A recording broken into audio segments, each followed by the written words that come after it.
The following is a special presentation of ESPN on ABC. Hollywood came to Syracuse this weekend for the premiere of The Express, a movie celebrating the life of Heisman Trophy winner Ernie Davis. And the Orange fans are ready for football. But there's a blue and white invasion here at the Cuse as well. It's number 17 Penn State at the Dome to meet Syracuse next.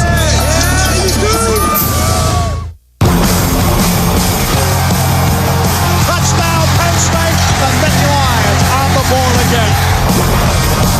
Oh, wow. Touchdown Syracuse. What a hit.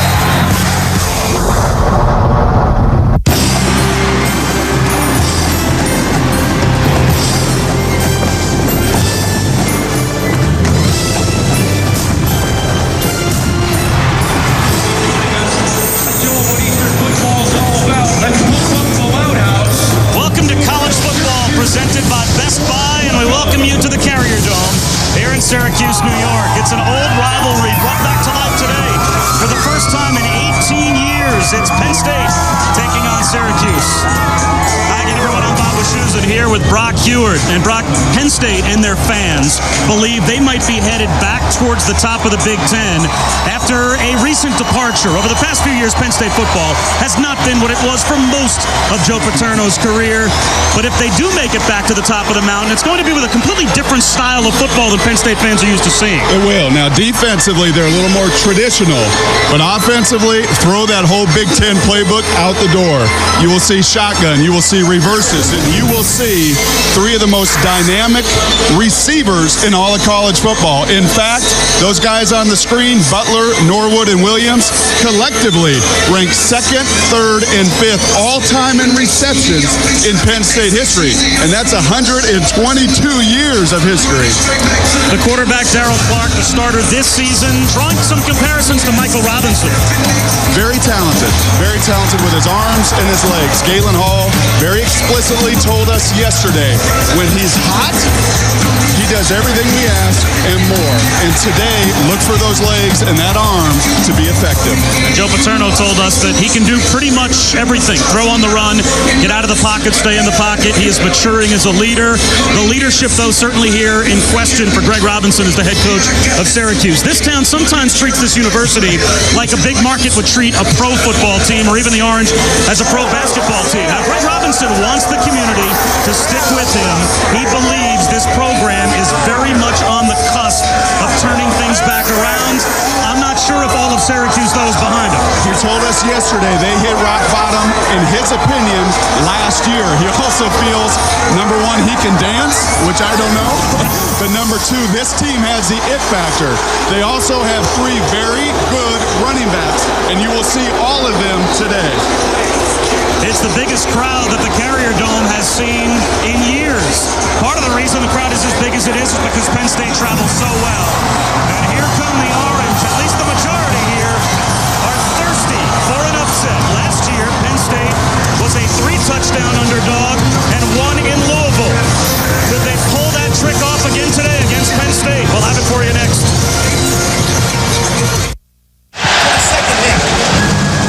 This ESPN production is available on ABC HD.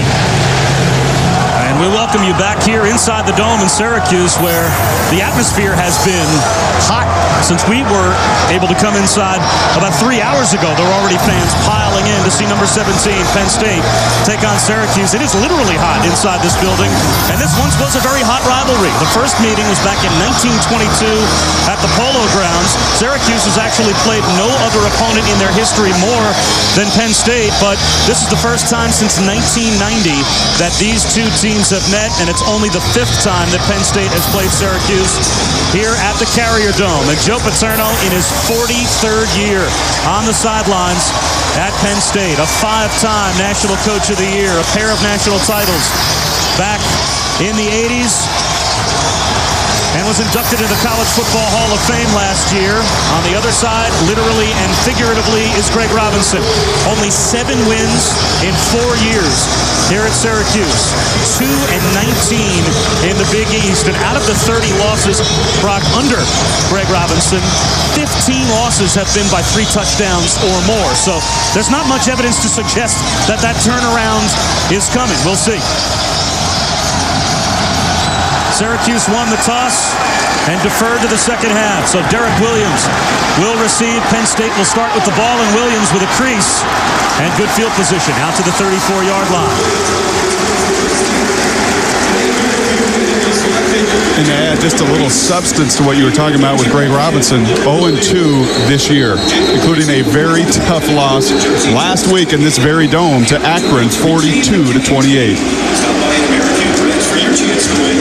When you allow 42 points at home as a Big East team to Akron, no matter how good Akron is, no matter how good that conference has already acquitted itself against BCS competition this season, the crowd will be on you. And the crowd was on Greg Robinson last week. So here comes the Penn State offense and Darryl Clark, the backup to Anthony Morelli last year. He did play in 8 games, but only threw 9 passes. But as we said, he draws a lot of comparisons, or has, to Michael Robinson, and actually speaks weekly with Robinson on the phone to get some tips. On first down to the ground, and Evan Royster turns the corner and is very close to a Penn State first down. Mickey Schuler helped pave the way. The starting lineups, as you see at the top of your screen, and it is a spread offense for Penn State with 3 great receivers in Derek Williams, Deion Butler, and Jordan Norwood.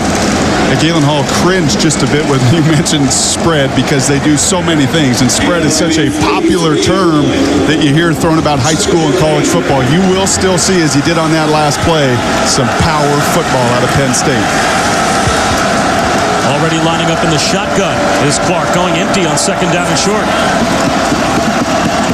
Graham Zug splits out wide right. The ball knocked away. Was it recovered by Syracuse inbounds? Nick Santiago knocked it away. Now, did Syracuse have possession before stepping out? It looks like they did. Syracuse, on the second play from scrimmage, does exactly what they need to do to pull the upset, create a turnover. Joe Paterno was concerned, very honest with us yesterday, saying we have not played on the road. To this point, it's been Coastal Carolina and Oregon State at home. We have not had adversity. We have not gone on the road and been challenged, and especially at the quarterback position. Darryl Clark's first start, there you see trying to do a little too much, had great protection from a very good offensive line, moved out of the pocket, and how about Nick Santiago, an athletic defensive tackle, shed 20 pounds this season, made a huge play to start this game. Arthur Jones had the recovery and somehow managed to stay in bounds. So now Cameron Dantley at quarterback for Penn State. The quick hitter to the outside. That ball dropped by Curtis Brinkley. That might have been a backward pass. Jumping on top of the loose ball, Lydell Sargent. And it's a turnover right back for the Orange. Penn State with a takeaway.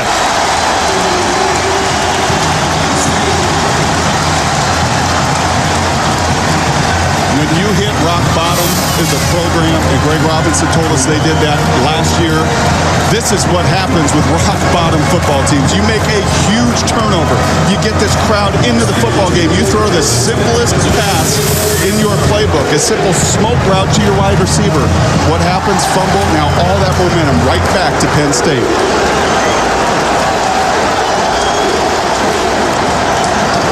Play action as Clark rolls. Floats one downfield. Under it is Norwood. He's got it into the open field. Jordan Norwood to the house. A Nittany Lion touchdown. 55 yards.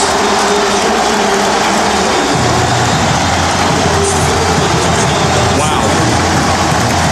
And I really appreciate that in Galen Hall, a guy that's been around football a long time. In fact, offensive coordinator Galen Hall played quarterback for Penn State and Joe Paterno in the early 60s. He goes right back to his quarterback. He allows him to make up for that prior error. And when you have a Jordan Norwood, as you saw there, a big play receiver, and they have 3 of them, get the ball in those guys' hands. You know this score will pop up on the scroll at the bottom of screens all around the nation. And folks will say, Penn State, of course, up 7-0 on Syracuse. Little do they know how close they came to potentially tossing away the lead right at the start. But Jordan Norwood already with 7 touchdowns this season. This is number 7.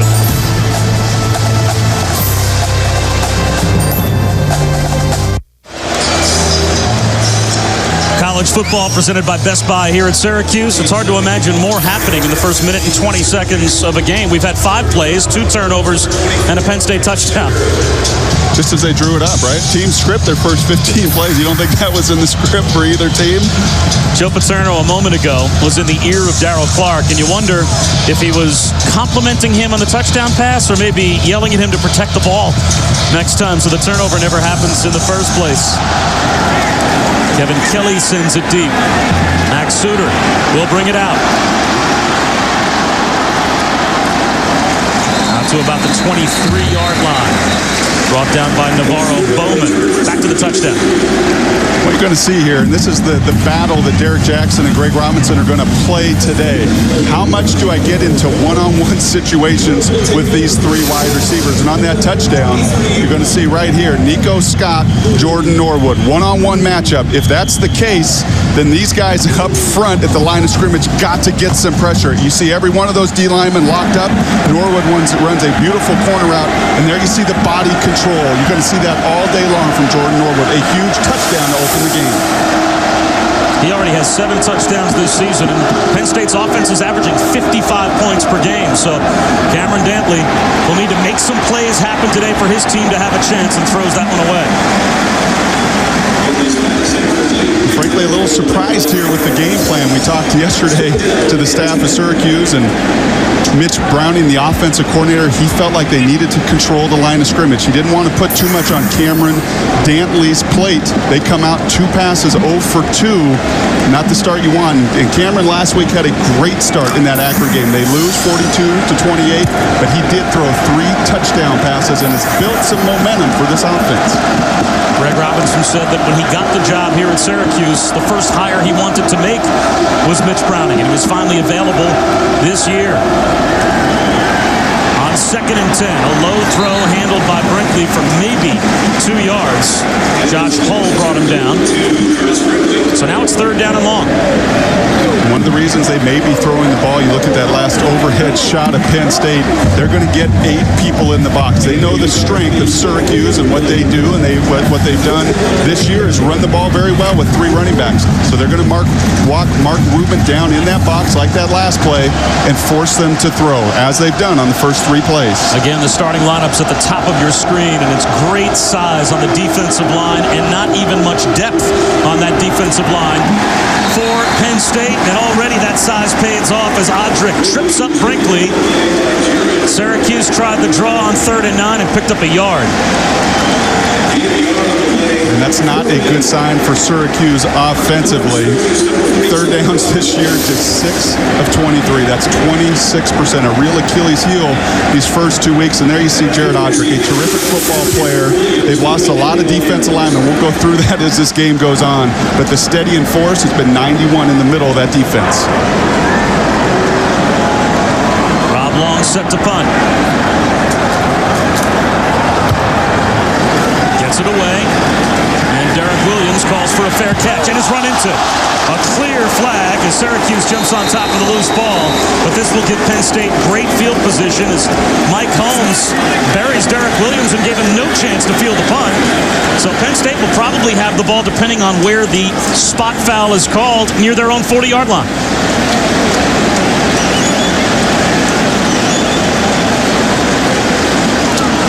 I don't envy the job of those gunners who got to run full speed downfield. Here's the call.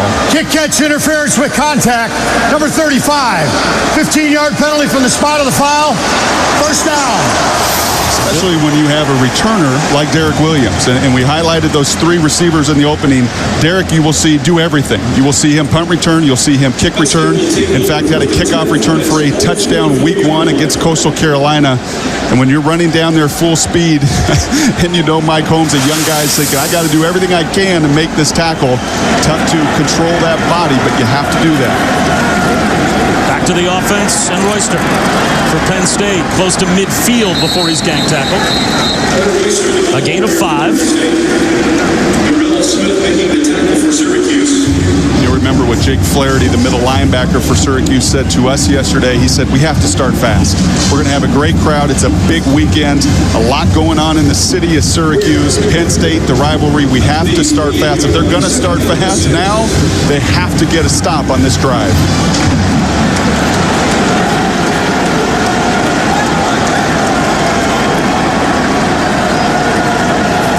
Second down, hander off, and an end around to Derek Williams. He's got the sideline, and a Penn State first down, an impact play, and that brings us to our Best Buy impact players. Let's take a look at the Penn State offense first. And we highlight him. I just talked about him. A little bit of everything. A lot of rushing yards, receiving yards, kickoff return yards, punt return yards, an all-everything player. Going to play at the next level, Derek Williams. Evan Royster, and there was a critical penalty. We'll get to that. Evan Royster, a tailback for Penn State. 3 rushing touchdowns last week. Off to a great start, just a sophomore. And the guy that gets it going, the center of that line, all Big Ten performer last year. Lombardi watch list, AQ Shipley, watch 57, a very athletic center. Dennis Landolt, the right tackle, was called for holding, so wipe away the 10-yard first down gain by Williams. And now it's second down at 14. Royster looking for a cutback lane and nothing there. Shut down by Darrell Smith and Bruce Williams. Let's take a look at the Best Buy impact players defensively for Syracuse. We already saw one of them made a huge impact early. That's Arthur Jones recovering that fumble. Their most slippery defensive tackle you see there. Second team all Big East last year. He's a guy that gets up the field. Jake Flaherty in the middle, a guy that calms the nerves of everybody. So you can imagine in that huddle on this drive, calming them, encouraging these guys to play within themselves. Bruce Williams, converted receiver this week to strong safety. And he helped force that last play inside, setting up third down at 17. Clark over the middle, up the seam, has Norwood for a first down to the Syracuse 40.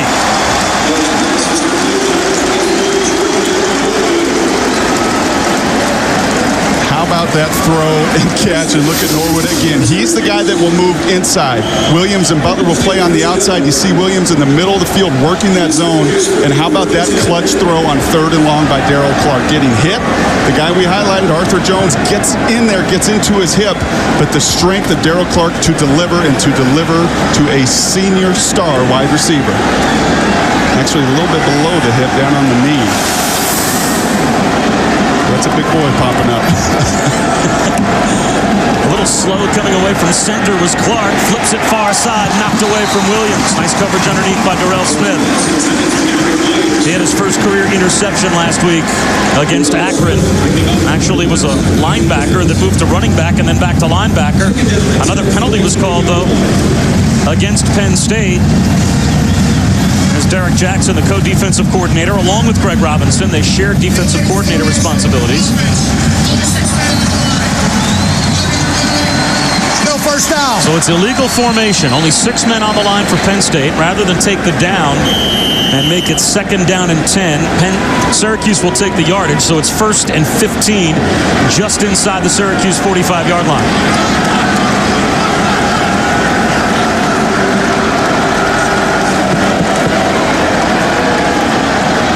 Up the seam. This time it's incomplete. Intended for Derek Williams. It'll be second down and long. And let's check in with Matt Weiner in New York. Hi, everyone. Matt Weiner in New York. Throughout your game, I'll have all the latest from all the day's most important games. And in this Taco Bell update, the second ever meeting between Oregon and Purdue. Second play from scrimmage. Corey Sheets nearly went down at the line of scrimmage. Instead, takes it 80 yards for the touchdown. The Ducks have scored again. It's 7-3. All right, Matt, thanks very much. Royster to the sideline, brought down from the shoulder pads. That could have been a horse collar tackle. That's a point of emphasis this season in college football. A gain of 13. No flag came out, so it's third down and 2 for Penn State. What a day this could end up being for the Big Ten. If Purdue is able to pull off a win later on tonight, I think there's a Big Ten team in a game that I heard something about this week in Los Angeles. A chance on the road for Penn State to further their cause. They're now number 17 in the country. could be a big day for the Big Ten. Michigan has Notre Dame. Play action for Clark. Gets to the sideline, has a first down. Stays in bounds inside the 20.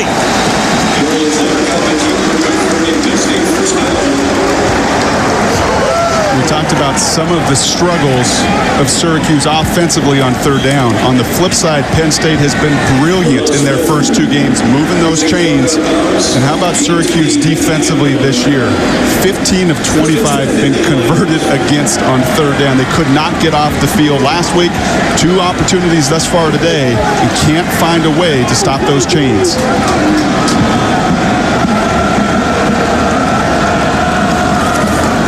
Royster up the middle. Not much there. A gain of a couple. Nick Santiago, who, as you said, dropped 20 pounds and has become a better player because of it. In the middle for Syracuse, made the stop. That's been a point of emphasis, I think, on both sides of the football. One thing in Greg Robinson's tenure here, his 4 years, he's had a lot of turnover, a lot of changes on his staff. He's got his third offensive coordinator. He's got new people defensively, new people offensively. But the one point of emphasis this offseason, we have to get more athletic. Everybody's got to shed that weight. From Arthur Jones to Nick Santiago, they have done so. 8th play of the drive, already 111 to -7 total yards. Penn State to Syracuse. Clark under pressure. Looked to set up the screen and couldn't do it. It'll be third down and long. Anthony Perkins brought down Clark. Boy, that looked like that hit the right tackle first, Dennis Landau. Don't see any flag on the play. They had that set up very well. Whenever you see those 4 defensive linemen rushing like that, rushing heroes, pass rushing heroes, oftentimes it's because that group up front lets them go. They just couldn't find the running back there. Clark and Royster couldn't connect. Already 2 third-down conversions on this drive for Penn State. Can they get another on 3rd and 9? Clark lobs it, looking for Williams. In the end zone. Looking for possession. It's ruled a touchdown. Check that, Dion Butler. It took a while for the officials to see if Butler maintained control. And once they determined that he had it, in spite of being out of bounds, the touchdown is good. He beat Mike Holmes, and it's already a 2-touchdown lead for Penn State. Again, one-on-one opportunities. I just don't think you can live with that if you're Syracuse. You've got to help with your safeties. One-on-one twice now. 2 touchdowns. This play is under review. Bill Lamonier wants to head over and talk to the replay booth. Again, it took a long time for the officials in that corner of the end zone to rule it a touchdown. Well, clearly he's in bounds. That's not the issue, and clearly he looks to have possession. Well, if that's not a touchdown, it's hard to imagine what would be. In fact, that's a touchdown in the NFL. That's right. That's a knee, that's an elbow, that's a hip, that's 2 feet, and that's a 9-play touchdown drive. Excuse me, Coach. On the field has been confirmed for a catch. Touchdown. When you have a program like Penn State, and we talked in the opening about them feeling like they're on the rise, when you have a program that starts senior after senior after senior, these 3 wideouts, all seniors, you're playing against true sophomores, redshirt freshmen, and you're leaving them in one-on-one matchups, which you feel like you have to do because you have to get the bodies in the box to make the tackle. A difficult challenge for the staff of Syracuse today. Kelly for the point after, and it's 14-0 midway through the first quarter. 3 different third-down conversions on that drive for Penn State, including this third-down conversion for a touchdown. Darrell Clark to Dion Butler, and it's 14-0 Nittany Lions. ESPN College Football on ABC. Brought to you by Best Buy. You happier. Cadillac. Introducing the 2009 Cadillac Escalade Hybrid. And Capital One Card Lab at CapitalOne.com. What's in your wallet? On a Saturday during college football season, the library, not many attendees. They had to tell me that was the library because I had never seen the inside of one during my years at college either. And Mom and Dad, this is where we are. No, we're not studying today. We're at the Syracuse game, watching Penn State open up a 2-touchdown lead. College football presented by Best Buy. I'm Bob Wischusen here with Brock Ewart, and Joe Paterno could be on his way to career win number 375. Wow. They have been dominant in the first quarter, and they have been dominant throughout. Oregon State last week was belted by Penn State. Of course, the Nittany Lions beat Coastal Carolina in week 1, as you would expect they would. It gets tougher after this. A pure road game at Syracuse, already a 14-0 lead. Suter to about the 21. Let's take a look today at the X Factor presented by Citi. And we wonder how Penn State would handle the atmosphere. They've handled it quite well to start. I think so. And even overcoming an early turnover on your first possession and taking that football right back. It was a concern. They were just 2-3 on the road last year. Really did not play well in any of those 5 football games. Off to a great start. And conversely, Q's on top. That top is TOP, time of possession. And thus far, very, very lopsided. We thought Syracuse was going to need to get the running game going early. They have run for 170 yards per game through their first 2 games. Brinkley hurdles his way out to about the 26-yard line, brought down by Tyrell Sales. Tom Bradley, the longtime defensive coordinator for Penn State, 30 years, talks about football being leverage in numbers. And by that, he means I want to outnumber my opponent. I want to outnumber Curtis Brinkley there, who you see 6.2 average, 2 touchdowns on the year. But he wants to get those defenders in the box. You're going to see that all day long until Syracuse can prove they can throw the football. There's Tom Bradley. He has seen his defensive line decimated by injury and also by suspension. A low throw intended for Mike Owen. Misses as we take a look at our Best Buy impact players. And here is the Syracuse offense led by Curtis Brinkley, averaging 96 yards per game through the first 2 weeks. And one of the rare seniors that's producing on this football team, coming off of injuries, a nice player, Tony Fiametta, the fullback, very strong, explosive. You'll see him at tight end and at fullback. And Ryan Duran, you got to highlight those big boys up front. By far their best linemen for Syracuse. 3rd and 5. Dantley slants, incomplete, no flag comes out. Dante Davis was cut off on his way to the football. Navarro Bowman jumped in his way, but I guess the officials thought that might have been within the 5-yard chuck zone, close enough to the line of scrimmage, so no flag came out, and it's 3 downs and out again for Syracuse. Pretty simple pattern there. They try to run the double slant. That inside guy, as you saw, a massive humanity around him. He may have had a lane, that being Dantley to his outside receiver, LeVar Lobdell, but once again, 3 and out.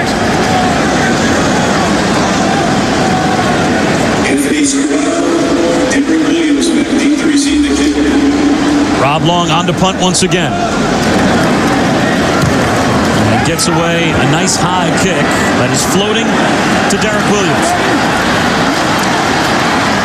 And Williams out to about the 38-yard line. So again, very good field position for Penn State, and they have a 14-0 lead. It's been domination so far for the 17th ranked Nittany Lions here at the Carrier Dome. Penn State's first touchdown drive was a 1-play drive, but their last drive, Darryl Clark engineering them down the field. It was great on 3rd downs. The first one at 3rd and 17. You need that quarterback to be the identity of your football team. Joe Paterno said Michael Robinson did that in 2005. We built around him. We think Darryl Clark can be that guy. He converts 3rd and 17. He throws yet another touchdown pass. He's showing so far he just may be. Pretty easy when you can hand it off to Evan Royster, too, and he picks up close to 10 yards with A.Q. Shipley out in front. A.Q. Shipley is a great athlete at center. In the NFL, when he plays there at that next level, that's a paramount talent to have. You got to get out to those linebackers. You got to pull. You can't just be a mauler in the middle of the line. A.Q. Shipley is good a center as you're going to find in college football. First team all Big Ten. Actually converted from defensive tackle and guard to center. a little bit undersized as a D tackle or guard, so they move him at center, take advantage of his athleticism, and he's on his way to the NFL at that position. Clark throwing on the run, knocked away for Mickey Schuler. And let's head back to New York and hear from Matt Weiner. All right, Bob, here's our nominee for the Pontiac game-changing performance of the day. Temple and Buffalo, 28-24. Time running out when Drew Willie heaves it up for Naaman Roosevelt. Ball game, 35 yards, and a Buffalo win. Vote for this week's Pontiac game-changing performance starting tomorrow at 9 a.m. Go to ESPN.com, search Pontiac. I vote for Buffalo. A Hail Mary? It's a no-brainer. 3rd down and 1. The handoff is good for a first down. Royster picks it up as he crab crawls his way into Syracuse territory.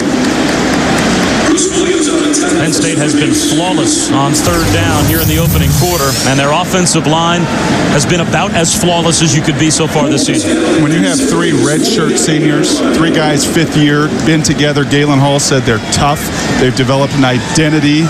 They're really the closest guys. Offensive linemen typically are. That group gets as close as anybody on a football team. This group playing at a very high level. And Stefan Wisniewski, the right guard, is the only new starter from last year. They'll swing it out, intended for Williams, incomplete. It'll set up 2nd down and 10. It may not look like much, but those are little errors. Those are things that I guarantee you Joe Paterno will have in his memory bank when they get into halftime, regardless of what the score is. Those little errors that you make, they may not affect this outcome today, but they certainly will as this season goes along. And at Ohio State, you can't drop a little swing pass like that. You mentioned his memory. He forgets nothing. You have a chance to talk to him during the week, and he recalls specific plays from games 30 years ago as Royster breaking tackles, dodging tacklers, and gets inside the 30 down to the Syracuse 29-yard line. What I love about Evan Royster, his lateral quickness. I think there are 2 guys on Penn State that jump out to you. Many of them do. Deion Butler can really run, but Jordan Norwood, Evan Royster, you're going to see 2 guys that got great body control and great lateral quickness. You have to have not only eyes on the side and back of your head to make some of those moves, but you got to have the body control to move quick laterally. He does just that. I think plenty of those members of the Blue Royster cult have made their way to Syracuse this week. Now it's Green, the backup. He gets down to the 25-yard line. Bruce Williams made the stop, and another tradition of college football, the Chevrolet Scholarship Program, has been recognizing the outstanding efforts of student-athletes for 38 consecutive years.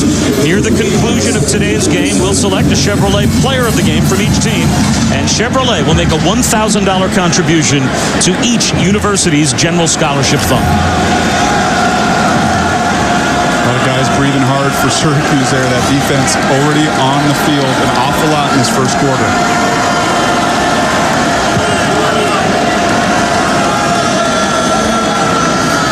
Shotgun on 2nd and 7.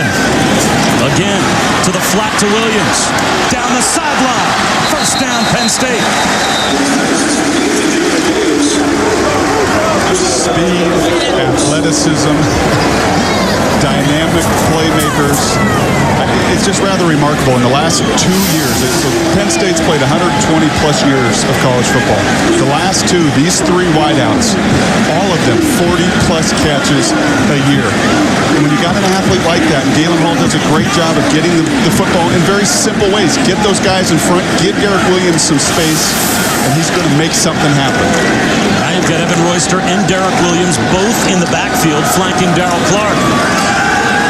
Clark under pressure, dumps it off, and that was intended for Royster as they tried to set up the screen, but Royster got tangled with A.Q. Shipley, the center, and they both are slow to get up. Anthony Perkins came on the blitz and almost brought down Clark before he got rid of it.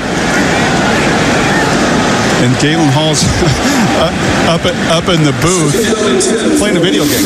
Who do I want to get the ball to? How do I want to get him the ball? Let's run another screen. And you're going to see Evan Royster and his lineman get tangled up there. The 2 screen passes thus far, just about the only thing that is not working. Well, shares most of Galen Hall. His offense has 176 yards of total offense in the first quarter. Trap handoff to Williams. Uses speed to turn the corner at the 5. Hurdles his way. Is he in? Out of bounds at the 1. A true freshman cornerback, Dorian Graham, saved a touchdown, and Williams is now shaken up.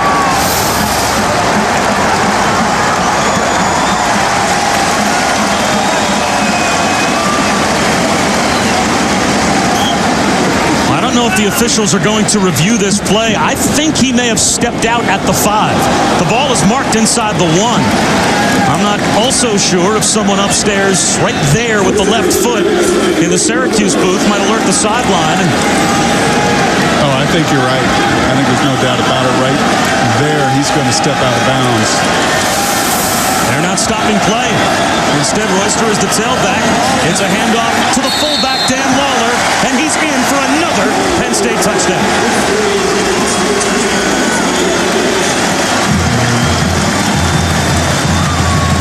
Much too easy for Penn State here in this first quarter. You're losing contain, you're losing the edge. And I just go back to my point earlier about all these young guys that Syracuse are playing. You saw number 10, Graham, out there. He is a true freshman. 35 the other corner. A true sophomore. You've got guys that were playing receiver last week. This is a patchwork group defensively. And tip your hat to Penn State. They're doing exactly what you should do to a group that struggled. Get after them and get after them early. Kevin Kelly's 3 for 3 in Penn State. The only offensive possession of the first half where they failed to score was when they fumbled on the opening possession. They've come back with 3 straight touchdowns.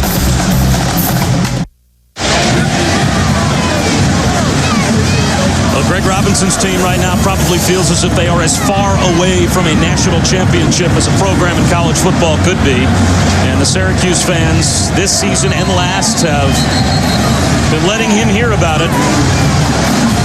That is never a good sight in any home team's building when fans start to conceal their identities.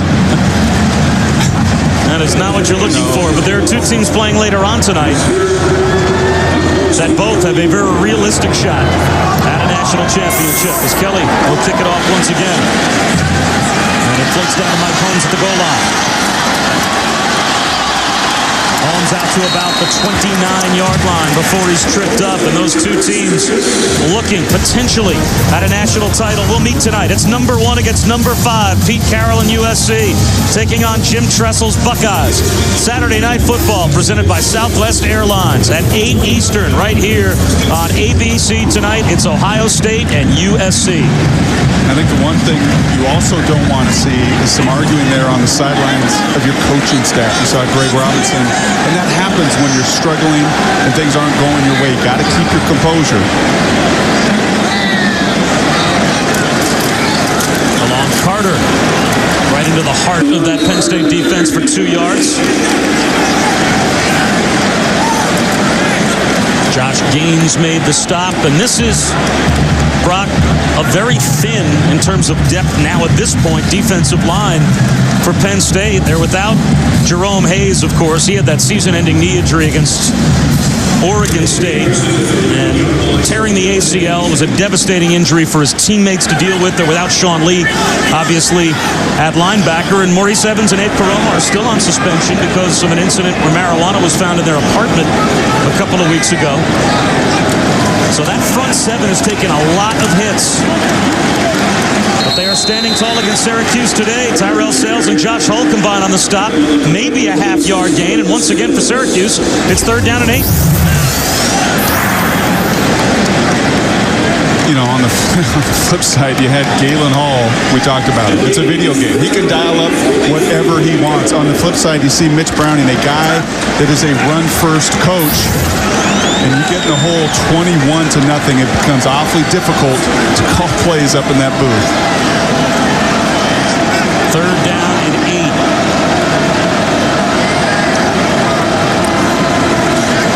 Dantley under pressure from a 4-man rush, and no chance, goes down as Aaron Maben gets the sack. That's going to be close statistically. I think Aaron Maben forced it, but let's not discount number 50. You saw the big boy there, Mike Lucien. in as well on that play, and I think it's worth noting. You talked about all those injuries. Who is that going to be, a half a sack each? But you talk about all those injuries to that defensive line. Mike Lucian was an offensive guard last week against Oregon State. They moved him over, a guy that played some defensive end and defensive line early, but a fifth-year senior, a guy that's bounced around a selfless team, Penn State. They will do whatever they need to do to find a way to win. Another punt for Rob Long here in the first quarter. Another fair catch called for and made by Derek Williams. So it's back to the offense for Penn State. It's hard to believe that there was a moment in the first minute and a half of this game that Syracuse had some momentum, but they had a takeaway on Penn State's first offensive possession, then gave it right back, and it has been all Nittany Lions since. And tomorrow, the chase for the NASCAR Sprint Cup begins at New Hampshire, presented by GoDaddy.com. If Kyle Busch and Carl Edwards derailed Jimmy Johnson's hopes of a third straight Cup championship. Coverage begins with NASCAR Countdown at 1 Eastern right here on ABC. That's tomorrow afternoon.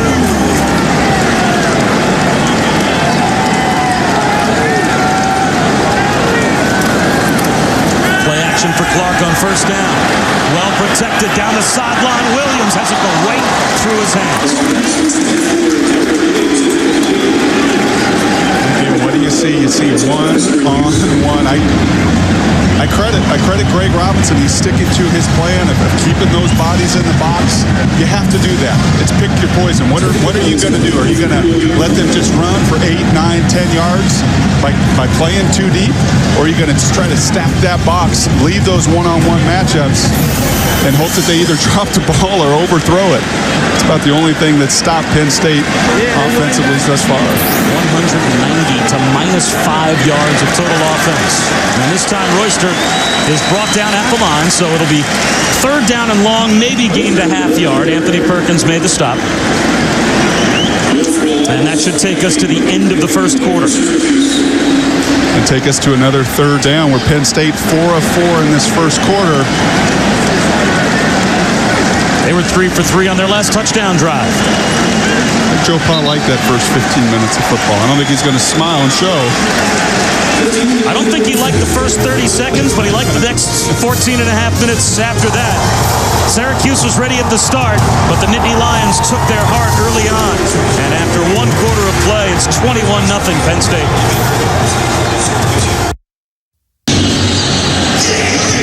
The crowd here at the Carrier Dome wanted to believe early on that the Orange would be able to hang in with Penn State, and the first plays of the game looked to be going Syracuse's way. They create a turnover as they force Darrell Clark into a fumble. They then turn it right back over, and Brock, it's been all Penn State since. You think? I think so. I think the scoreboard is indicative. I think this is exactly what Joe Paterno wanted. His team handling this road situation. Their first game on the road, so far success. Clark with a wise move to throw it away. And for Penn State, things get more difficult, obviously, as the year goes on. They've got Temple next week, but then they open up the Big Ten season with Illinois. They've got a road game coming up against Wisconsin early in the Big Ten schedule. How good do you think this team is, and what factor do you think they will play in the Big Ten this year? I think it's hard to argue Greg Robinson's point to us yesterday when he said offensively Penn State, their starting 11, the best that Greg Robinson has seen in 4 years of college football. And I think today, and you look at this game film, those front 11 are really, really fine football players. Finally, a punt is forced by Syracuse. Ryan Howard with a fair catch. So Syracuse gets the ball back, trailing by 3 touchdowns after a 43-yard punt. And Syracuse, conversely, as we said, this is a town that oftentimes when you read the articles in the newspapers, you hear the local talk shows, you think you're in a pro sports town with the way that the fans here in central and western New York talk about their college teams. And Greg Robinson has been beat up at times like a pro coach would be. And they've seen great football and great players. And they've celebrated that this weekend with many festivities around town, but anything but the last 4 years. Carter tries to get to the edge and steps out of bounds to the short side of the field at about the 23-yard line. A gain of 4, pushed out by Lydell Sargent. And it looks like Carter, unfortunately, limping off there, a guy that's battled injuries to come back and look at Penn State's defense today. Not a first down yet the first 15 minutes and -5. That's not bad. And a takeaway. I think Tom Bradley down on the sidelines, I think he'd live with those numbers as they move ahead this season. Mike Lucian, the converted offensive guard, continues to stay in there, defensive tackle for Penn State. And you also see 81, Jack Crawford. A bit of an anomaly for Penn State. They don't play many true freshmen in this program. He's one that's risen to that opportunity. He's originally from England, came to the U.S. with the idea of playing basketball, figured out that football was his best sport, and went in that direction. Right into the arms of Ali Agbo goes Curtis Brinkley. And on the flip side, Jack Crawford, the freshman playing for Penn State, Syracuse starting at right guard, yet another true freshman.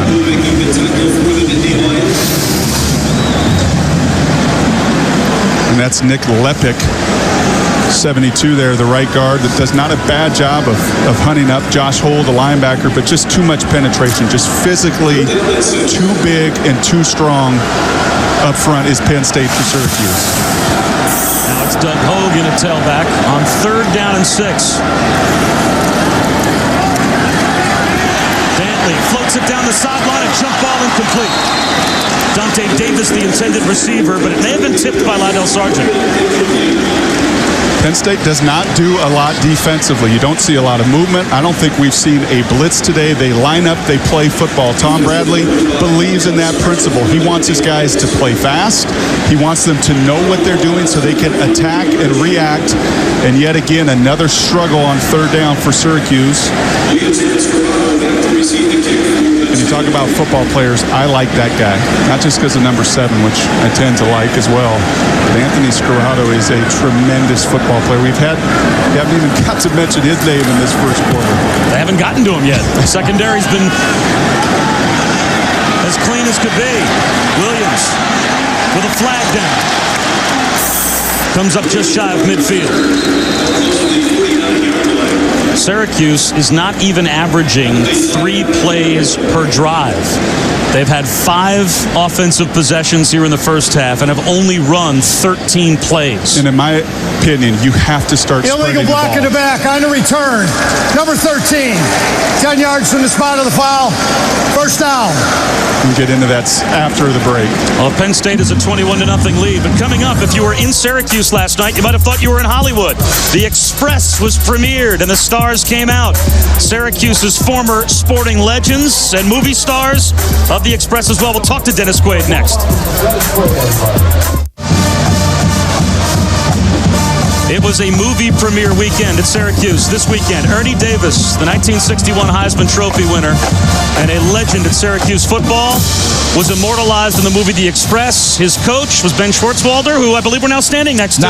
Yes. It's Dennis Quaid. Yeah, that's right. Bore a striking resemblance to the legendary coach at Syracuse history that brought them their only national championship back in the 50s. And that was a great night last night. I can't recommend to college football fans enough to go see this movie when it finally is released to the general public. How much fun was it to make? Thank you. It was probably the best premiere I've ever had. I've done about 70 movies. It was just the enthusiasm here. Another first down for Penn State. Yeah, Deion Butler. The enthusiasm here last night, these people, it was great to give back to this community. We really are a part of it. Why do you think this was such an important story to tell? Well, one thing, Ernie Davis, he's one of the greats of the great, and he transcended football, his life, and just who he was. And I think the movie transcends football as well. It's about grace. It's about meeting life's challenges and doing it with grace. And that certainly was Ernie Davis. You played a football coach last night in Ben Schwartzwalder. What are you going to tell Syracuse at halftime? You're going down there to coach them, right? What are you going to do? Right now? Yeah, I think Floyd Little's going to suit up too. Evan Royster scampering down inside the red zone for Penn State, and Pat Devlin already in out quarterback for Penn State as well. So Joe Paterno giving Darryl Clark a few moments off. When you think about also, and again, we're tough critics at times because we do this for a living, so all we do is watch sporting events. The authenticity of the football. You were in Any Given Sunday. I know, The Rookie was a great sports movie as well. There was real baseball in The Rookie. There was real football in The Express. Well, it's like... and a touchdown as well. Make the touchdown there. Deion Butler.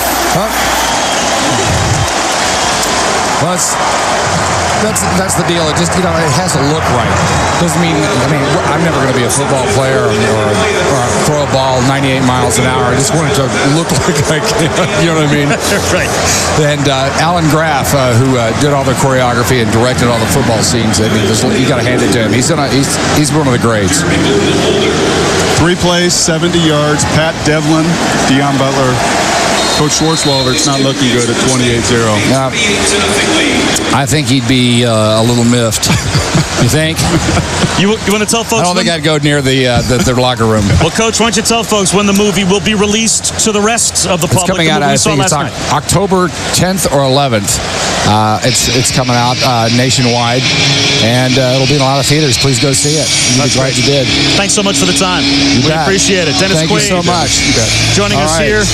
Go Orange. See him in the Express. The story of Ernie Davis, the first African-American to win the Heisman Trophy, and there have been a couple of other decent running backs. Number 44. That have worn that 44. There you go. That was one of the great angles of the movie as well, that when Ernie Davis first realized they were going to put 44 in his locker, he came to you as the coach and said, well, this is Jim Brown's number. This should not be mine. And your response was? I told him, I said, I put that in your locker. He said, I'm not Jim Brown. I said, well, God, I hope not. And God, I hope so. That was one of the best lines of the movie. Yeah. I turned to Bob last night during the movie, and I elbowed him. I thought my favorite line was when you told Ernie to catch the ball and go score. I thought that was truly brilliant. Keep it simple. That's right. Great coaching is what it's all about. I know you've got a lot of folks waiting on you and a lot of other hands to shake, and congratulations again. So thank you for the time. We appreciate it. You bet. Thank you very much. That's Dennis Quaid. You can see him as the coach of Ernie Davis. Ben Schwartzwalder, who was a legendary coach here at Syracuse, brought them a national championship with Ernie Davis as his tailback, was also the college football coach of Jim Brown, and that a complicated relationship that is really dealt beautifully with in the movie as well. And again, Brock, for college football fans, I have a hard time believing that there is a lesser-known great player in college football history than Ernie Davis. I don't know that there are too many guys that would have won the Heisman Trophy and had their number retired by an NFL franchise that you would know less about. You'll learn a lot about college football in that day and age if you go see this movie as well. Finally, a first down as Grant Mays makes a plus territory catch to Syracuse. And that's a nice little wrinkle. Before we went to that last commercial, I said, if I'm Syracuse, this is what I need to do. I need to get innovative. I cannot just simply line up in the I formation. I can't simply line up and run my plays. I've got to run some motion. I've got to run some wheel routes. I've got to show Penn State some different looks. You saw a little different wrinkle there.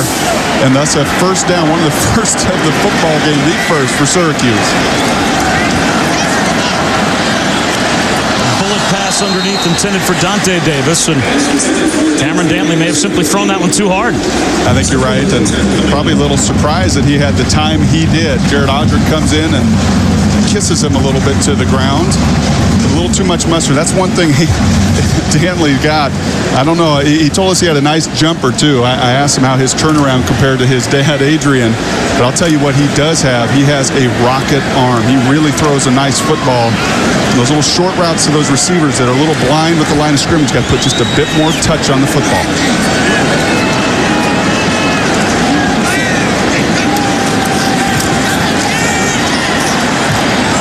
That pass knocked away, and a flag comes out. A late flag thrown as Drew Astorino seemed to be in perfect position, hanging near LeVar Lobdell. Drew Astorino, the nickelback for Penn State, comes in. Pass interference. Defense, number 28. Spot foul. Automatic. First down. He's one of the rare, again, young people for Penn State, but they want to get him up to speed quickly. They'll lose both Rubin and Scarrato next year. You're going to see a lot of Drew Astorino in 2009. That's a tough call. That's playing fast. That's reacting. I guess, yeah, a little too much body there for the redshirt freshman. Conley, a couple of first downs for Syracuse. Back to the ground at Brinkley.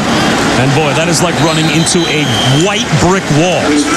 Ali Agbu and Josh Hull combine on the stop. And if it hadn't been them, it would have been 2 or 3 other white jerseys. Looks a little like the 300 level up there. The white out of the Penn State following that's come to watch this football game, they put in the 300 level. That's awfully white in the dome. And again, look at the job today by the defense. And on the football season, just 12 points against, under 300 yards. Tom Bradley's been awfully successful coach for a long time here. Dantley flips it wide. Then Maljevic makes the catch. He's very close to a first down, about a yard shy. It'll be 3rd down and 1. You talk about a program that's trying to reconstruct itself, and when you do that, you play a lot of young people. The other thing you do, you move guys around, and Maljevic was a starting linebacker last year for Syracuse. In his final 5th year, they flip him over to fullback, just trying to put those fingers in the to stop the leaks wherever you can and stop that levee from pouring out. A lot of personnel issues at Syracuse. Hand off to Hogue on 3rd and short, and he may have lost a half yard. Now instead of a 3rd and a short one, it's 4th and a long one. Eric Lattimore got there to make the stop, and you have to think Syracuse goes for it here. You have to go. And again, on that 3rd and 1, I'm not a believer if you're overmatched physically that you're just going to line up and run between the tackles. I'd like to see a little more innovation. I'd like to see some more receivers spread those guys out, help those guys up front as much as you can. Take some of those linebackers and bodies that are just gobbing the middle of that football field out. 4th down and a yard and a half. Play action. Dantley rolls, wide open, has a man. Finds his tight end, Mike Owen. And Syracuse converts on 4th and short. And that's a great call. I like that call by Mitch Browning. You line up, you disguise, you show them power football, and you come out and play action. And play action pass, obviously most successful when you're running the football, setting that up. But you're going to see a nice job here. Adrian Dantley, the nice play fake. Mike Owen, yet again, another converted defensive player. Buys time, gets into that flat. A critical 4th down conversion for Syracuse. And now Curtis Brinkley will most likely just about have the rest of the game to himself as DeLon Carter is out for the rest of the game with an injured leg. And Curtis Brinkley might join him on the bench if they keep running plays like that. Odrick and Gaines stuff the middle for a loss of 2. I understand it. You want to control the clock. You don't want your defense that's been on the field the entire first quarter to be back out there, so you want to run the football, eat a little bit of that clock up. But boy, you're just not having any success running between the tackles for Syracuse.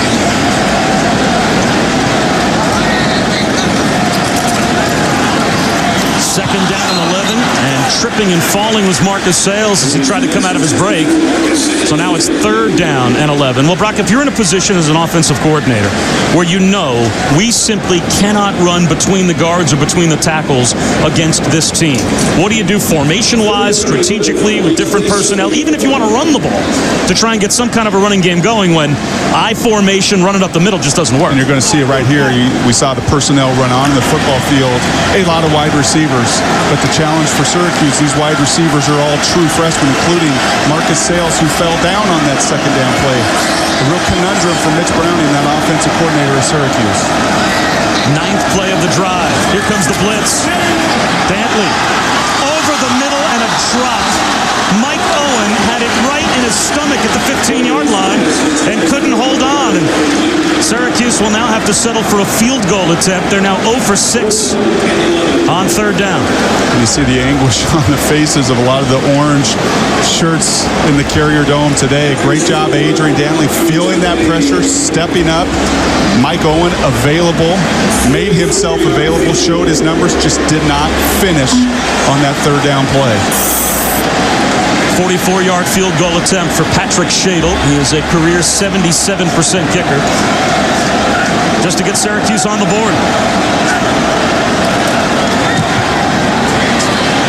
And that is perfect.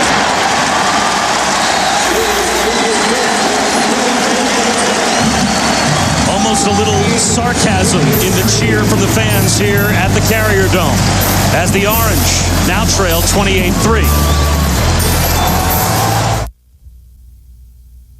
ESPN College Football on ABC. Brought to you by Nissan, passionate about performance and proud sponsor of the Heisman Trophy. Aflac, ask about it at work. And Verizon Wireless.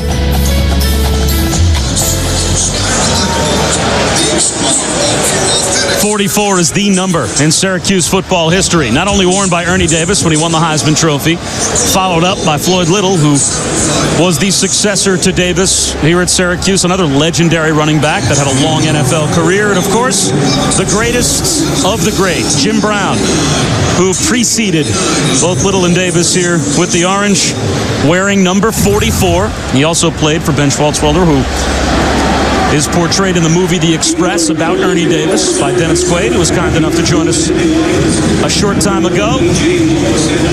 And Jim Brown was part of the group that was there last night, all the celebrities that came out. It really did feel like a Hollywood movie premiere, at least, who am I kidding? One I would imagine a Hollywood movie premiere would feel like, as if you and I are hanging out on the red carpet regularly. It certainly didn't feel like the movies you and I go to with our 7-year-olds and 5-year-olds, 3-year-olds.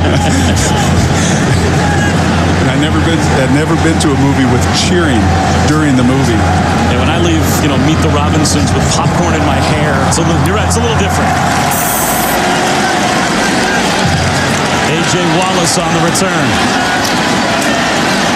And he is just about jarred free from his helmet at the 20-yard line by Robert Nieves. Well, Jim Brown last night had some thoughts about Ernie Davis and remembered back to what it was like to pass the torch. We all loved him, admired him, and thought he was a great human being and an unbelievable athlete. A rare combination, but he was loved by everybody and respected by everybody, and that's very hard to do.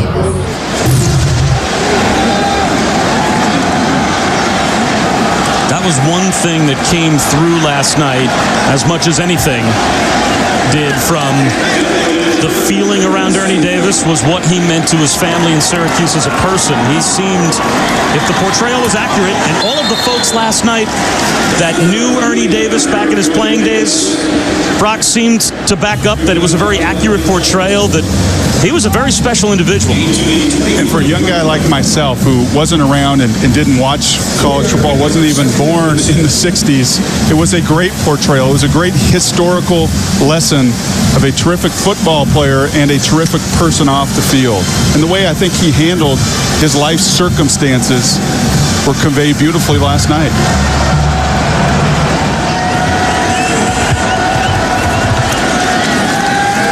Devlin in a quarterback, 2nd down and 6 to the sideline to Deion Butler, and the catch is made for a Penn State first down.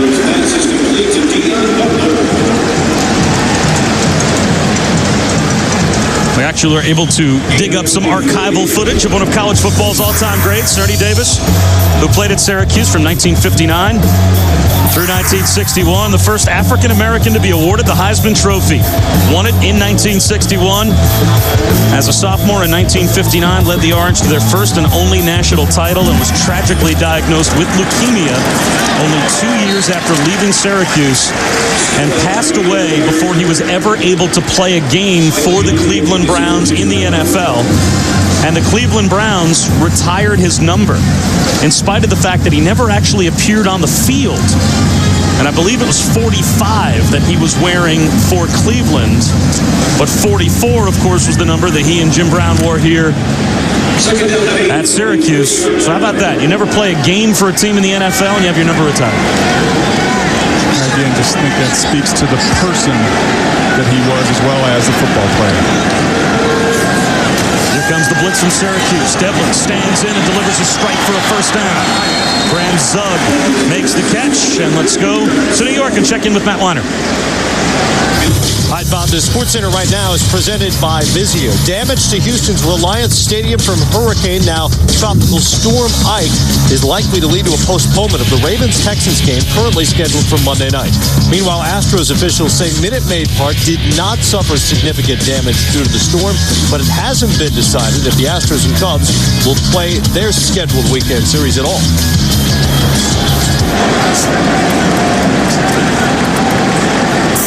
All right, Matt, thanks very much. So our prayers and best wishes are with all of the folks down in Texas and the Houston area dealing with the remnants of Hurricane Ike. Brett Brackett, sophomore wide receiver, catches the flip from Pat Devlin. And Devlin's one of the most prized recruits in Pennsylvania history.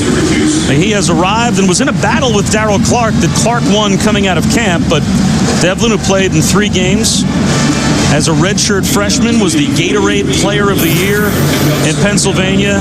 He played at Downingtown East, threw for 8,162 yards in high school. That's the all-time prep yardage record in Pennsylvania history, and there have been some pretty good high school quarterbacks in Pennsylvania as he swings one to Norwood. Remember a young guy named Namath?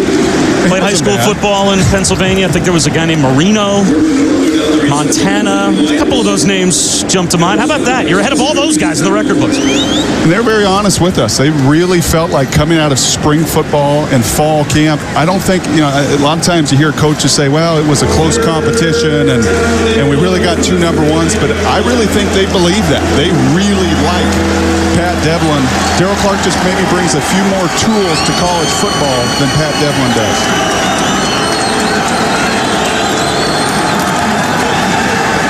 Devlin looks up top for Butler. Incomplete on 3rd and short. Oh, and he'd like to have that one back. You see the quick little point to the chest. When you got a guy like Deion Butler that can run the way he can run, the one thing you want to do on those go routes, put air on that ball and throw it to the outside. The only way you're going to miss is if you were to take a little air off and throw it to the inside. That's what he did there. Just put that ball up, and I guarantee you number 3 with the jets that he has will run under that football. 4th down. And less than a yard to go, and Devlin sneaks it up the middle, and that should be good for a Penn State first down. It's almost like that play call on 3rd down was the way that offensive coordinators will take a shot on 2nd and short because they know they can pick up the first down on 3rd down if they have to. It's almost like Penn State said, we'll pick it up on 4th down, so let's just throw it deep on 3rd down. Why not? That is exactly what Kalen Hall was thinking. You do that when you have the confidence through, what have we played now? 25 minutes of football of controlling the line of scrimmage. You can get 6 inches on 4th down.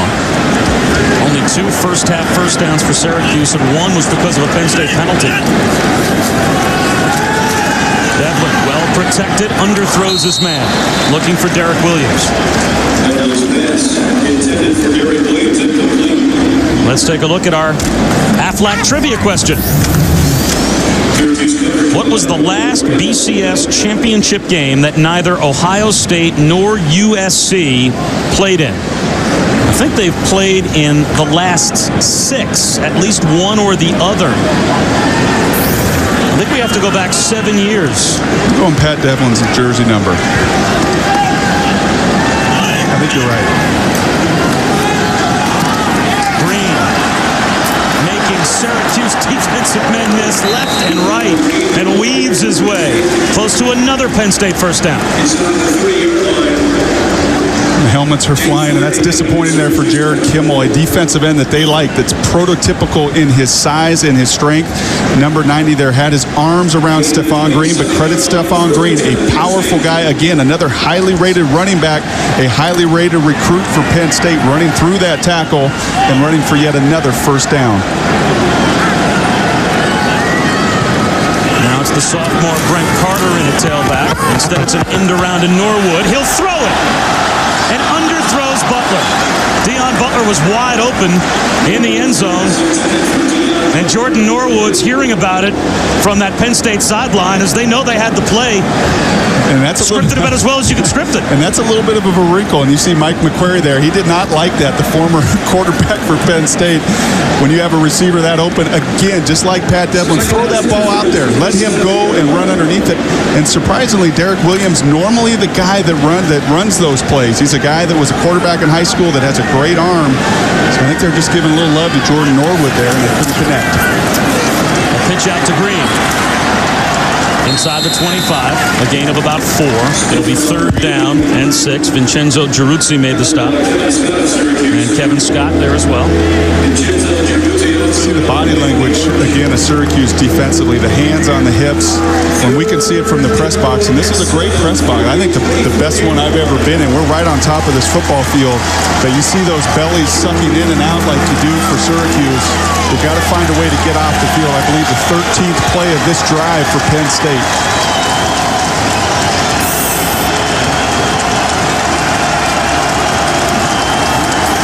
Devlin slants one. Wide open, Norwood, touchdown.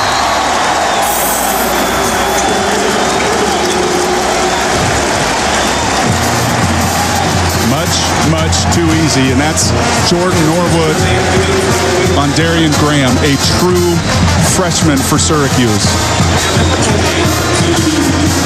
This is a great experience. You know, on one level you say, are they rubbing it in?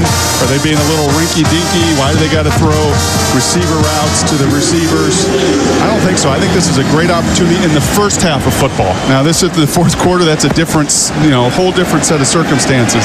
But first half, get Pat Devlin this experience. Give them his opportunity, open that playbook, and take advantage. Two different quarterbacks now have over 100 yards passing for Penn State in the first half. Darrell Clark and now Pat Devlin, the latest to find Jordan Norwood.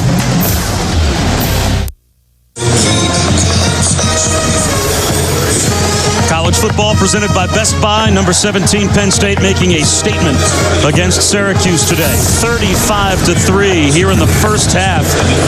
Anthony Scarrato, I'm not sure has been involved in a play yet. I'm not sure if Syracuse has gotten to that secondary for Penn State. They only have 2 first downs. And it has been as easy as it comes for Penn State offensively. Pat Devlin and Darrell Clark both with over 100 yards passing in the first half. Jordan Norwood with a couple of touchdowns. And here's Max Suter, who's been very busy as a return man. Let's take a look now at our Pacific Life game summary. During the break, they said, what should we put into this? And I said, Penn State very good, Syracuse very bad. They overruled me, and apparently actually going to show some highlights, but it's Jordan Norwood got things started early. And we talked about them in the opening. 3 receivers, and you've seen all 3 of them today. Maybe not as much of Derek Williams, but boy, they have done whatever they want. Galen Hall's done a terrific job of dialing up the playbook. If there's one challenge for Penn State, they have not got to play in the second half. Many of these frontline guys that may not have a chance to today. Brinkley up the middle to the 25.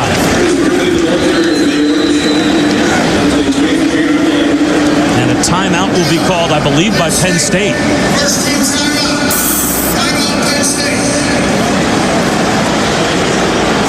Well, Greg Robinson, not at all pleased with the fact that Joe Paterno's sideline just called timeout with 2 minutes to go in the first half.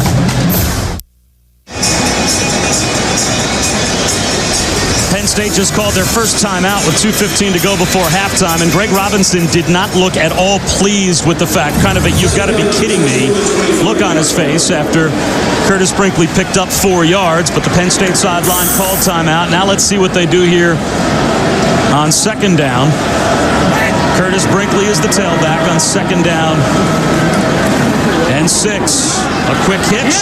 Well, they won't even have to call timeout. Dante Davis is knocked out of bounds. What were your thoughts? You like Greg Robinson's reaction, or would you have done what Penn State did, called the timeout and preserve time? I think for the first time we're going to disagree here. Is this our first disagreement? Well, let's hear what you think. I have no problem with that. This is the first half of football. This is your first 30 minutes. This isn't Florida kicking a field goal in the end of the fourth quarter. And Penn State just called timeout. And the crowd here reacting. See, in college football, the rules only apply in the last 2 minutes of each half. As the ball was set for play, they would wind the clock again. And Penn State, realizing that, they just called timeout again to try and preserve time. Now, to me, here's my take. If you want, when your offense is on the field, especially with Devlin at quarterback, he's inexperienced, to run your offense and try and score, I have no problem with that. But once you've made it 35-3, to then start calling timeouts to try and get the ball back again again to make it 42-3 before halftime. I mean, they're throwing end-around option passes with Jordan Norwood, and I mean, they clearly still have the full battery of plays in the playbook that they're going to run in spite of the score. I'm still okay with that. But to me, this is going one step beyond the line. When you're calling timeouts at this point, it's 35-3. Just let Syracuse run their offense. And I would just argue that Pat Devlin's going to get a 2-minute drill with no timeouts, or Derek Clark. Maybe something they haven't had in the first 2 weeks of football. First half of football, if you can't stay competitive in 30 minutes, your problem.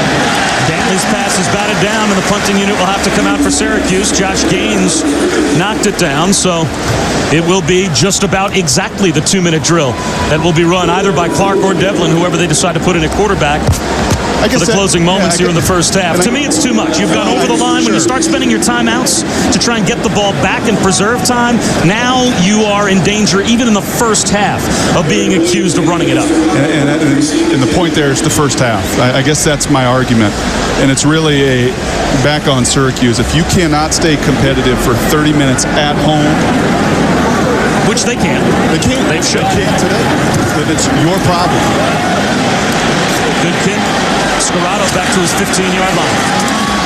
Runs over his own man. Just about lost the ball and did. Syracuse thinks they have it. Tony Fiammetta was downfield and knocked it away from Scarrato. It's Syracuse ball. Well, that might be a little justice for the football gods for calling you timeouts with 2 minutes to go. Bruce Williams on the recovery.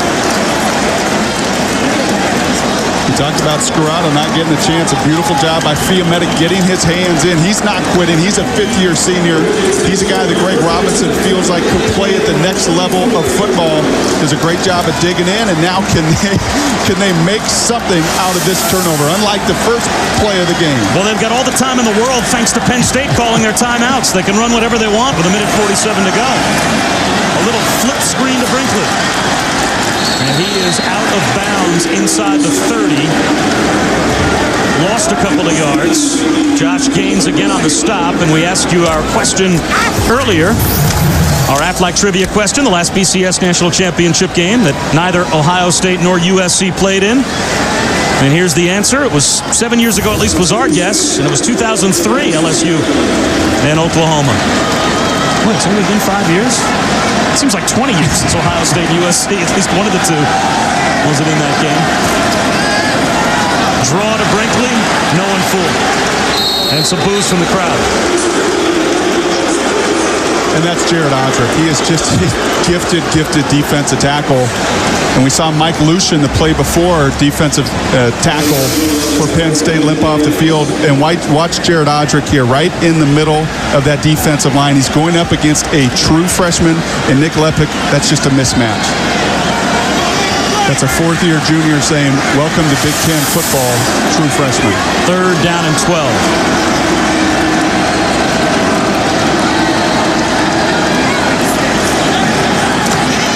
Pumps, looks over the middle, incomplete.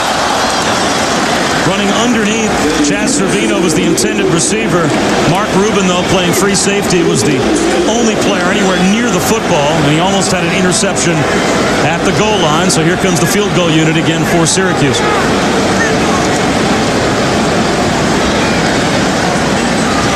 And because they call timeouts, Penn State will have 55 seconds after this field goal. I'm sure that was their strategy. They still even have one timeout left. 43-yard field goal attempt for Shadle, who is 1 for 1 here in the first half.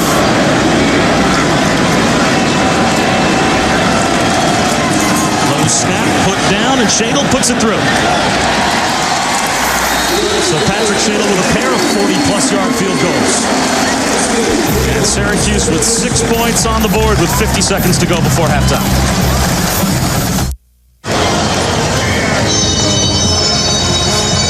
(35-6). Number 17 Penn State has looked as dominant as you could look against a Syracuse team that was picked to finish last in the Big East.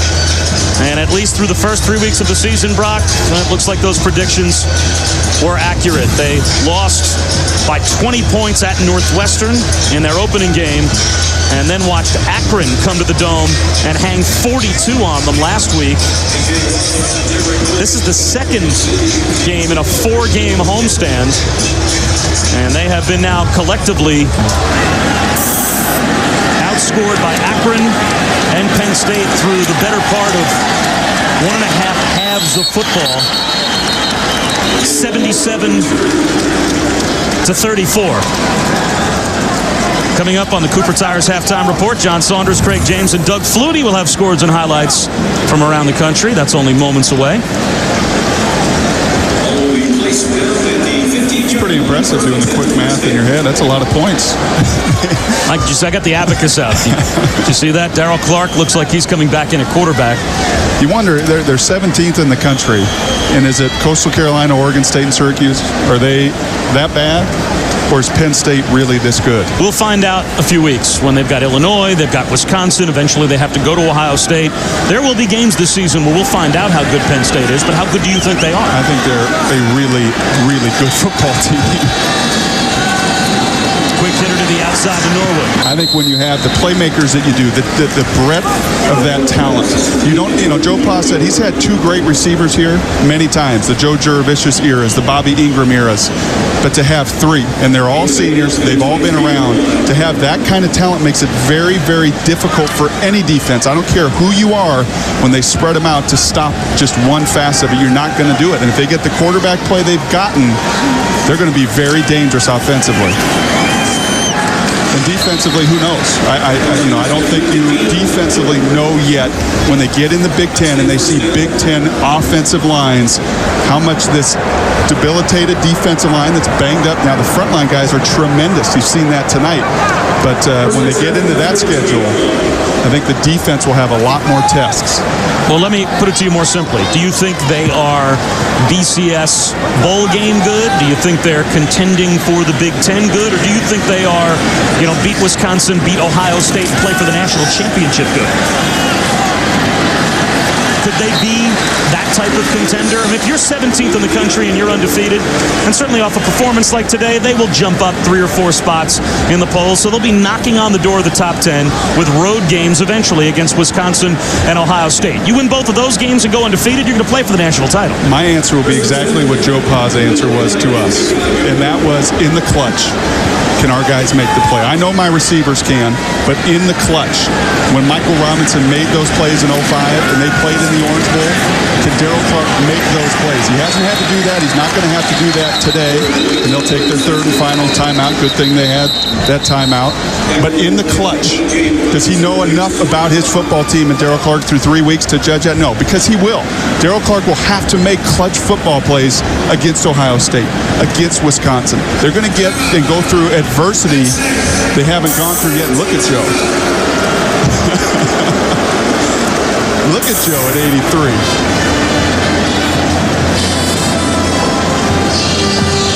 And can I just add one thing to what you said earlier in the very opening of the show that this is Joe Paterno's 43rd year as a head coach?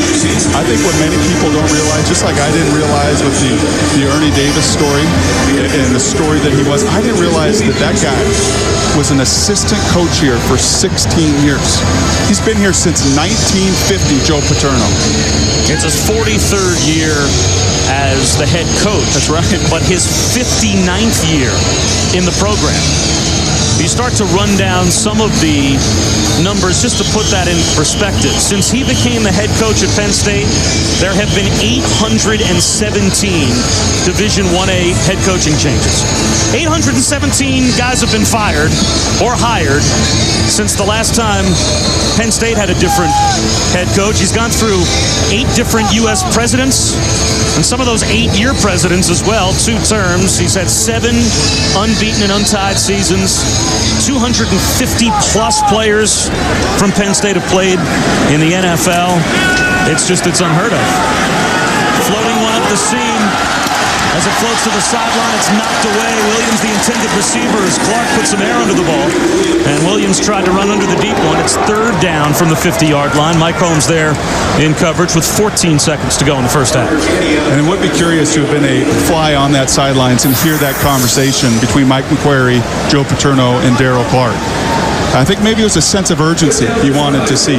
A sense of urgency of, you know what, we called those timeouts to have this drive, and you're out there, and I want to see you run this show with a sense of urgency, because you may not need it today, but you're going to need it as this season goes along. You're going to need a 2-minute drive somewhere along the way.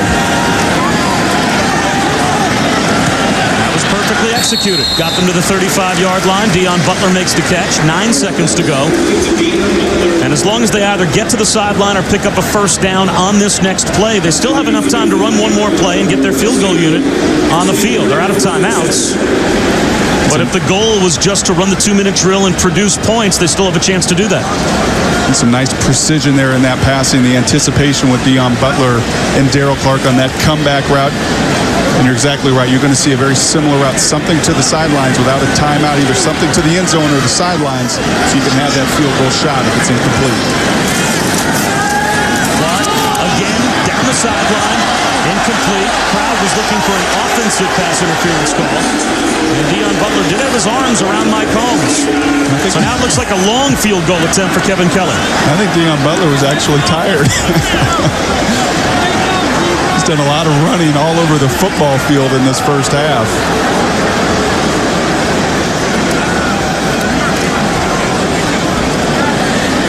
Kevin Kelly in this situation last week had a 60-yarder right before halftime against Oregon State and just missed it short. Well, 52 yards. This is right in his wheelhouse on what should be the last play of the first half.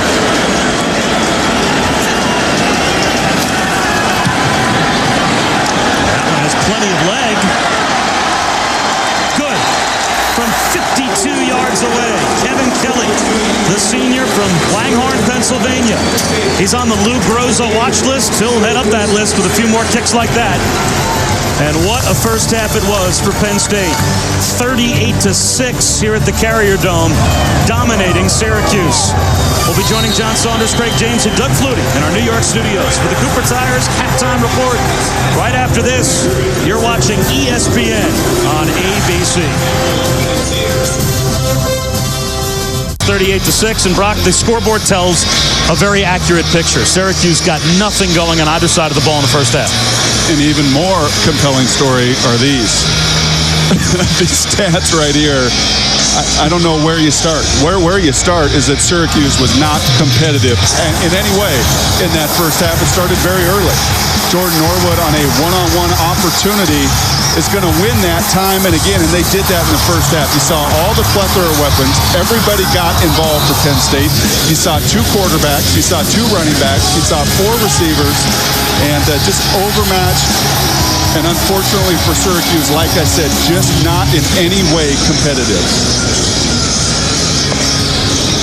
When we sat down yesterday with Greg Robinson in his office, you walk out of a coach's office and there's always a part of you that believes, because a coach obviously very passionately believes that what he's doing is the right thing, the program is moving in the right direction, but then you see the product on the field and you're hard-pressed to figure out how the future of this Syracuse program could turn around at any point in the near future. 42 points were scored last week by Akron here at the Carrier Dome. They only managed 10 points on the road against Northwestern in their opener. They're looking to a Northeastern game next week as potentially one that could be competitive here at the Carrier Dome as we take a look at our Pacific Life game summary. And you mentioned some of the statistics from the first half, Brock, and well, they are stark as we take a look at some of those first half numbers. 393 total yards to 42 and 19 to 3 in first downs.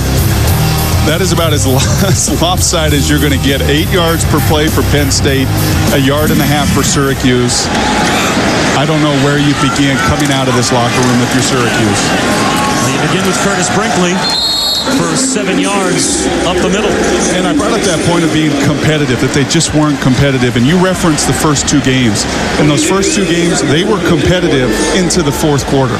They started slow against Akron, but that game's 28-28 in the fourth quarter. Against Northwestern, midway through the third quarter, they're ahead right in the game, 10-9, and then they just couldn't finish. Today, against a Big Ten team and against Penn State, no such chance. Again, it's Brinkley. And he is turned back just shy of the 30-yard line, about a half-yard shy of a first down. That's still 2 running plays for 9 yards on the first 2 snaps of the second half.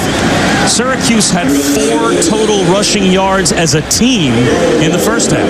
And that's what I thought you would see to start this football game. I really did. And you'll remember they came out, I believe, on the first play of the game and had the lateral of the pass for an incompletion. Then they had 2 more pass plays, got into a 3rd and long.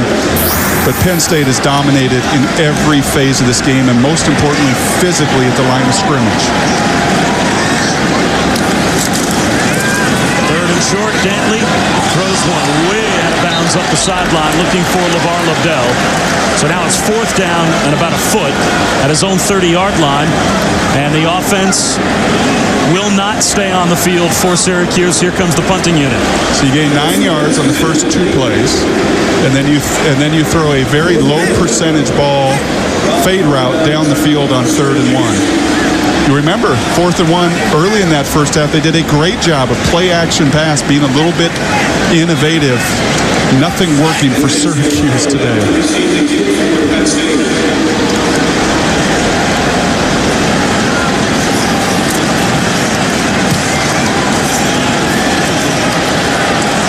By Rob Long, and Scarrato lets it bounce inside the 10-yard line, and this will roll all the way down to the goal line, where it's down by Syracuse inside the 1. Well, from a special team standpoint, it couldn't have worked out much better, as Damon Merkerson was down to make the play. That's a 70-yard punt for Rob Long. Well, here's some of those quarterback numbers in the first half. It was a tag team effort between Darryl Clark and Pat Devlin, and they combined for 256 yards and 4 touchdowns between them. One number that may jump out at you there, if anything, you're 9 of 18 for Darryl Clark. Remember, some of those were some screen passes. Some of those were throwaways, things down the football field. So you're going to see him early. You're going to see the number 1s, I believe, probably half of this 3rd quarter. It's a great opportunity to work your short yardage out of the goal line. Up the middle goes Dan Lawler. Not much breathing room out to the 2. At halftime there, I had a chance to talk to Jack Ham, one of the greats Penn State football. He does some of their color, and we're bantering back and forth. And he asked, is this better than a Tuesday or Wednesday full pads practice? Do they get more out of this? And I would say the only argument I'd say is, well, at least you have situations today where you get some work. You get a 2-minute drill before the end of half. This is a great opportunity from the 6-inch line to come out of your own end zone, but I think his point well made, dominating physically today for Penn State. Royster jumps over the fullback Dan Lawler, who had pancaked a man at the 3-yard line, and gets out across the 5 to the 6. Defense!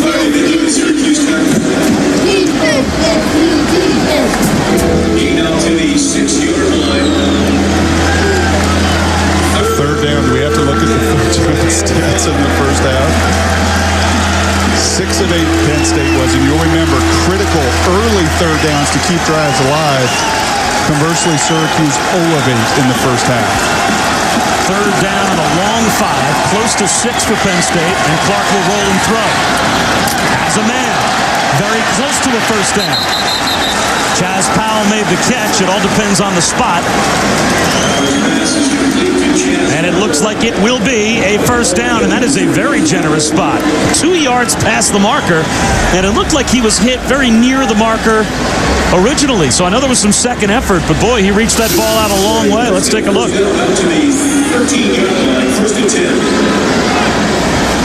A nice hit there. That's the second effort. Yeah, I think the second effort got it. Execution, that's what Joe wants to see. Be fine on your details. Execute coming out of the half. Ball still out at the 13-yard line. I'm not sure he got there. Clark lollipops one to the sideline over the top of Zug and incomplete. That's back to that 9 for 18 comment I made in the first half. There are times, if there's any critique of Darryl Clark, phenomenal athlete. Look at the biceps show that. When you have wristbands around your biceps like he does that highlight that. Phenomenal athlete. Can use his legs, can really run. I think the one area Joe Paterno, Galen Hall, Penn State wants to see is a little more refined, some accuracy in that passing game. That may be an example of some work still yet to be done for Darryl. to Royster on second down. Cuts back when he sees the hole and gets out to the 18-yard line. Tripped up by Jake Flaherty and A.J. Brown. And yet again, we get to third down for Syracuse and Penn State. Jack made an interesting comment. I asked him what you asked me about Penn State. Is this a BCS championship team, a BCS bowl team, a Big Ten team? And he said because of the schedule, he really thinks they have a chance to be tremendous this year, all the way to the very top of the ladder. But at Ohio State will be the big test, and at Wisconsin as well. Royster already 100 yards rushing, and he lines up as a slot receiver at the bottom of your screen. Clark looks the other way instead on a drop. Right through the hands of the redshirt freshman Chaz Powell on third down. So for the second time, Syracuse forces Penn State to punt. You get away from the goal line, you accomplish that goal, but again, just the details. And I can guarantee you, Joe Paterno walking down that sideline going to have an earful. There you go. Actually, more than an earful, a chest full. The fist on the chest. That's a redshirt freshman. And a head coach that's been around a long time, but attention to details is why he has sustained what he has over the years. Wobbly kick. Ryan Howard calls for a fair catch and fields at the 45-yard line. So great field position for Syracuse when we come back. They've done nothing with any field position so far offensively for the most part this afternoon. Penn State on top big.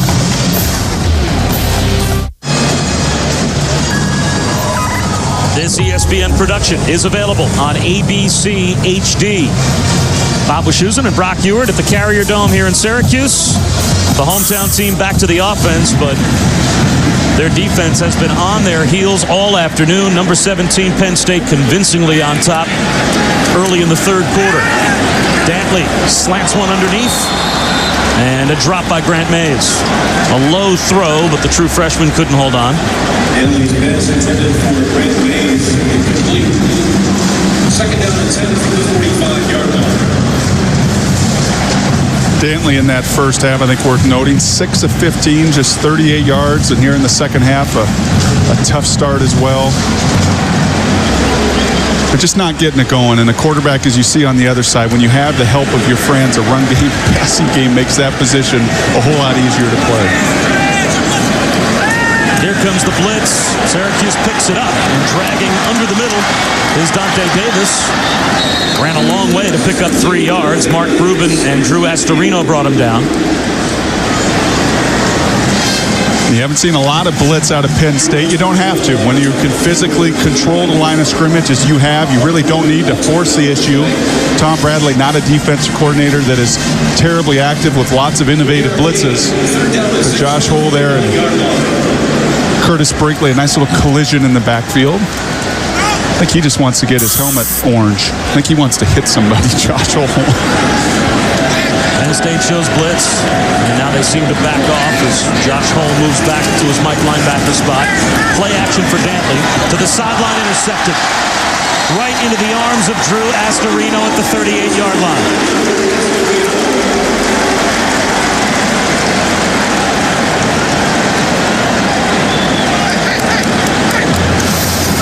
We talked very early in the game about Drew Astorino, a guy that Tom Bradley wants to get some experience.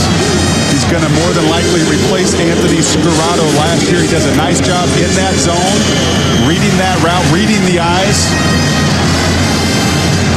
He comes up with his first interception on the flip side. Just not a good day for Adrian Dantley in the Syracuse offense. Well, Cameron Dantley is probably not looking forward to chatting with Dad, as Adrian Dantley was a little bit of a tough taskmaster. He said, not a good day for Adrian Dantley, right? That's right. Weaving his way up the middle of his green out to the 45-yard line. It's funny, Cameron Dantley actually did refer to the fact that he chose football, at least in part because that meant that his dad wasn't an expert in it and couldn't yell at him that much. That's right. He said, when I would play basketball, if I did the least little thing wrong, my father's all over me. I mean, he knows everything about basketball, but you play football and he wants to yell at me, but he doesn't quite know what to say. And unfortunately, he knows enough watching this game today, the mismatch that it's been for Penn State all afternoon. Draw to Green on 2nd and 3, and he has the first down into Syracuse territory.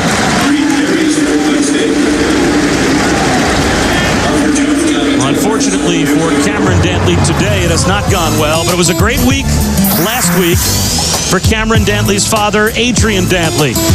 A tremendous scorer in the NBA, 15 seasons. Most recently, certainly at the end of his career with the Pistons, but you remember him in Utah as well. And he was inducted into the Basketball Hall of Fame and was up on the dais with Patrick Ewing and Pat Riley, among others. Hakeem Olajuwon, what a class of Hall of Fame inductees this year. Pat Devlin back in at quarterback underneath to Chaz Powell. Incomplete. So Devlin gets another chance. And of course, ESPN's own Dick Vitale was a part of that class as well. And he gave an extremely emotional speech. Now, there's one guy that you never have to wonder from an emotional standpoint what the moment means to him. You talk about wearing your emotions on your sleeve. Dick Vitale could not keep his eyes dry. 2nd down and 10.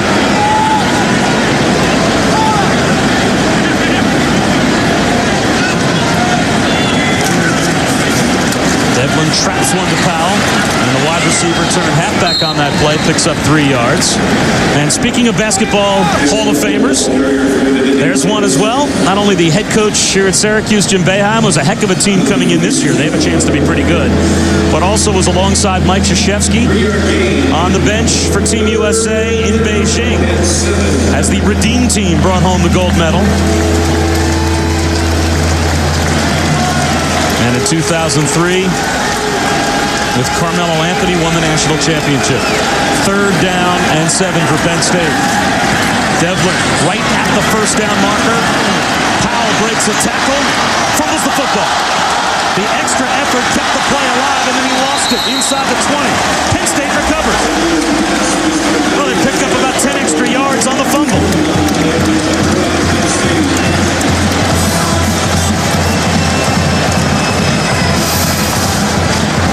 Derek Moy does a great job of getting on that ball, but good timing on 3rd down there between Devlin and his fellow redshirt freshman there. You just got to sense that bodies are going to be flying at you. Tuck that football away at the end. You remember he had the 3rd down drop on that last drive here, a fumble. He got the fist to the chest by Joe last time for dropping the 3rd down. Actually, it was James McDonald recovering that football for Penn State. The Nittany Lions back in the red zone. Hand off to Green. Inside the 10, all the way down to about the 6-yard line before he's finally brought down. You're going to see a lot of young people in this second half. You saw Chaz Powell. You're going to see a lot of Stephon Green. You're going to see more of Pat Devlin. You're going to see Stefan Wisniewski, a true sophomore, played as a true freshman last year, started for that Penn State offensive line. And that name should be familiar for a lot of fans around college football in the NFL. Wisniewski's know how to play offensive guard. Hand off to Waller. And he's brought down right at the line for no gain. So it'll be 3rd down and 2 at the 8. Jake Flaherty came up to make the stop along with Vincenzo Giaruzzi. This is great experience for Pat Devlin. He hasn't really had an opportunity. He's got limited play in the first 2 games. 5 of 11 in the first 2 games, and today 464 yards midway through the 3rd quarter. But a lot of action for Pat Devlin. That's going to be good for Pat Devlin and this Nittany Lions football team as 2008 rears on. Penn State already nearing its total offense average of 524 yards per game. Green with a cutback, and he's got a first down. 1st and goal inside the 3.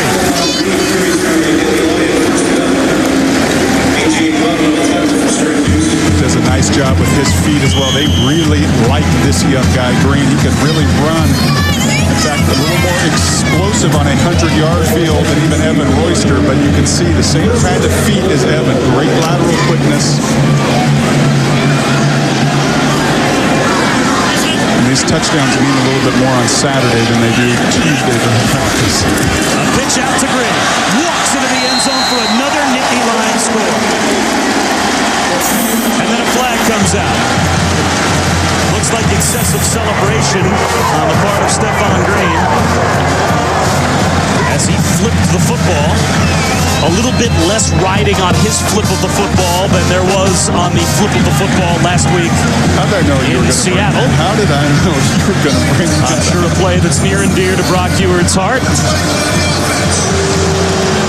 So unsportsmanlike conduct costs Penn State a few yards, and Joe Paterno focusing on that instead of the fact that it's 44-6.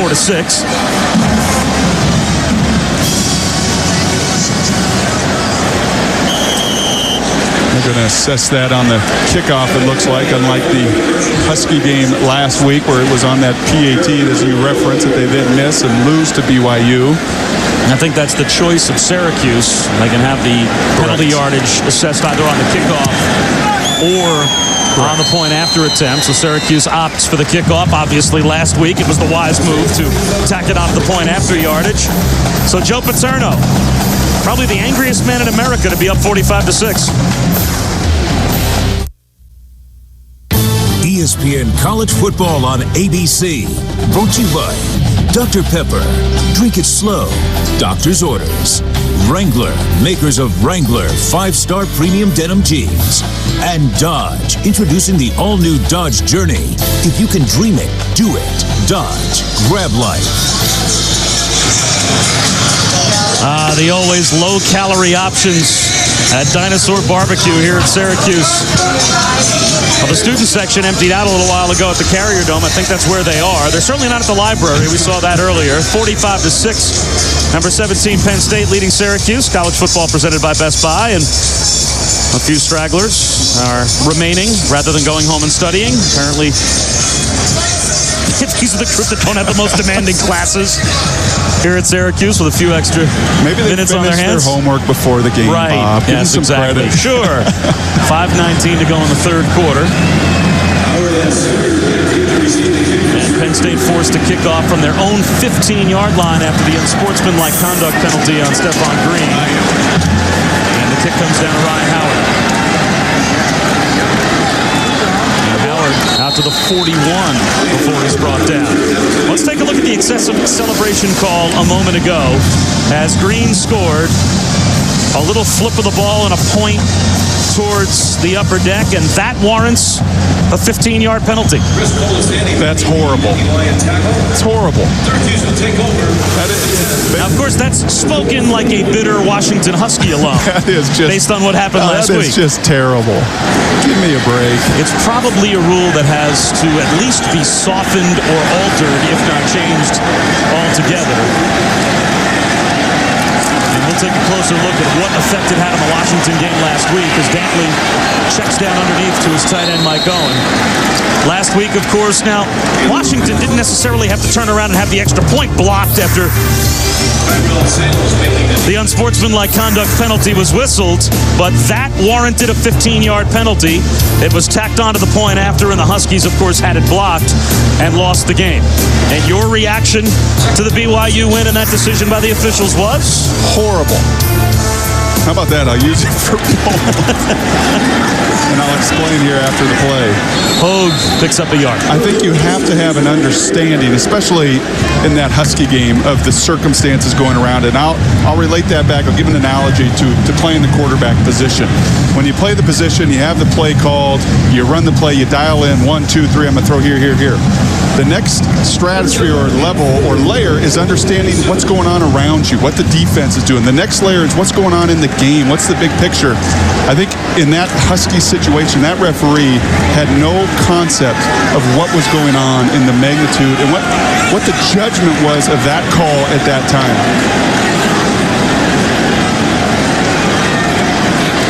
Third down and 4.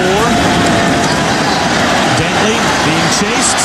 Gets to the sideline, reaches for the sticks, very close to a first down.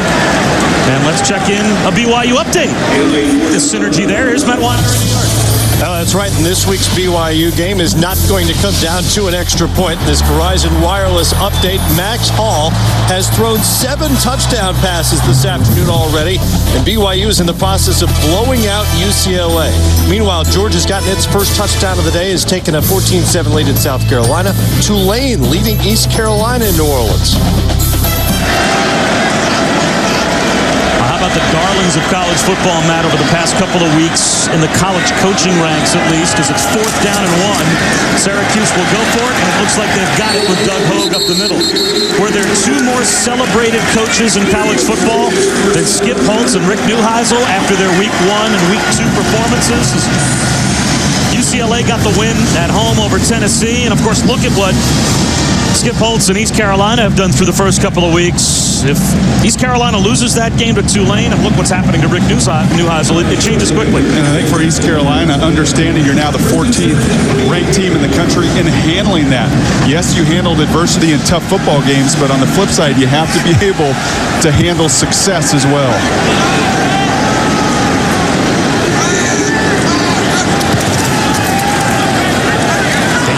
Once, deep over the middle, and he's got a man. Inside the 15-yard line, it's Dante Davis. And it's a first down at about the 12-yard line for Syracuse.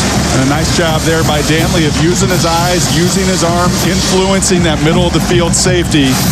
And look at the inside receiver here. He's going to just run right down the seam. And like I said, that play is made with Dantley's eyes. He influenced that safety. That was Astorino down the middle of the field. Delivers a very nice pass, the most promising play for Syracuse. Gain of 34 yards. Hogue very close to the 10-yard line, brought down at the 11, a gain of 2. Chris Colasanti on the stop. A difficult day for the Pac-10. I hit on East Carolina there, but Cal goes across the country and loses to Maryland again after they've had some success to get into the top 25. They don't handle that trip well. Oregon is in Purdue. They're down big. We're down 20-6, I believe, at halftime. UCLA getting throttled there by BYU. So a very difficult day for the Pac-10. But a couple matchups tonight. Oklahoma plays Washington. I believe USC plays Ohio State. We'll check that. Yes. I'm not sure if that's the matchup tonight. We will check. Dantley flips one left, almost intercepted. A play action fake freed up Fiametta, but then Dantley was forced to rush the throw with Astorino almost coming up with another interception. Little play action pass here for Syracuse. And Dantley just feeling that pressure a little too early and losing sight of his fullback there. And you're right, Astorino, 1 interception. I think he's taken some pretty good notes on the guy in front of him, Anthony Scarrato. Didn't get much of a chance today, but 10 interceptions in his career here at Penn State. Syracuse is 2 for 2 on 4th down, but they're 0 for 11 on 3rd down, and it's 3rd and 8.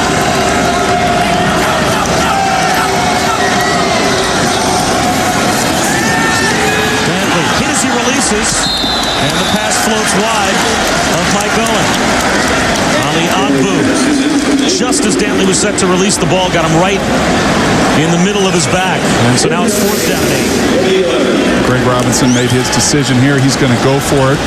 The Penn State's controlled that line of scrimmage on both sides today. Nice job by Ali Agbu getting in there and getting a shot on Dantley, influencing that throw in the flat. What did you say? 2 for 2 on 4th down, right? This is their 3rd 4th down opportunity, as they are now 0 for 11 or 0 for 12 on 3rd down.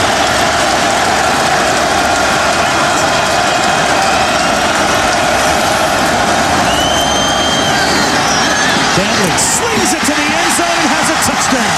Marcus Sales, the freshman from right here in Syracuse.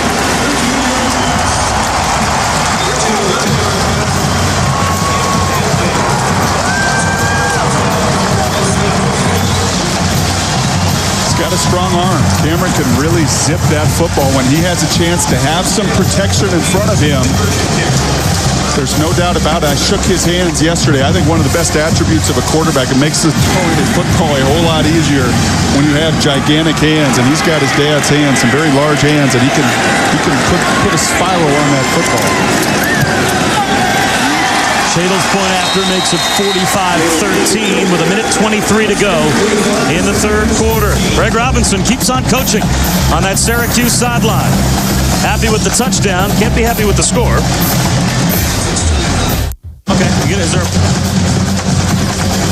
Syracuse finally with a touchdown on the board as Penn State leads at 45-13 as we near the end of the third quarter. Cameron Dantley had 3 touchdown passes last week against Akron. That's his first this week, and it comes on a 4th down conversion. Syracuse is now 3 for 3 on 4th down. They're 0 for 12, though, on 3rd down. They just got to get to 4th down. They just got to find a way to get to 4th down and That's convert. the key. It's rare you say that about an offense, but you might be right. Powell from the goal line. Powell breaks free.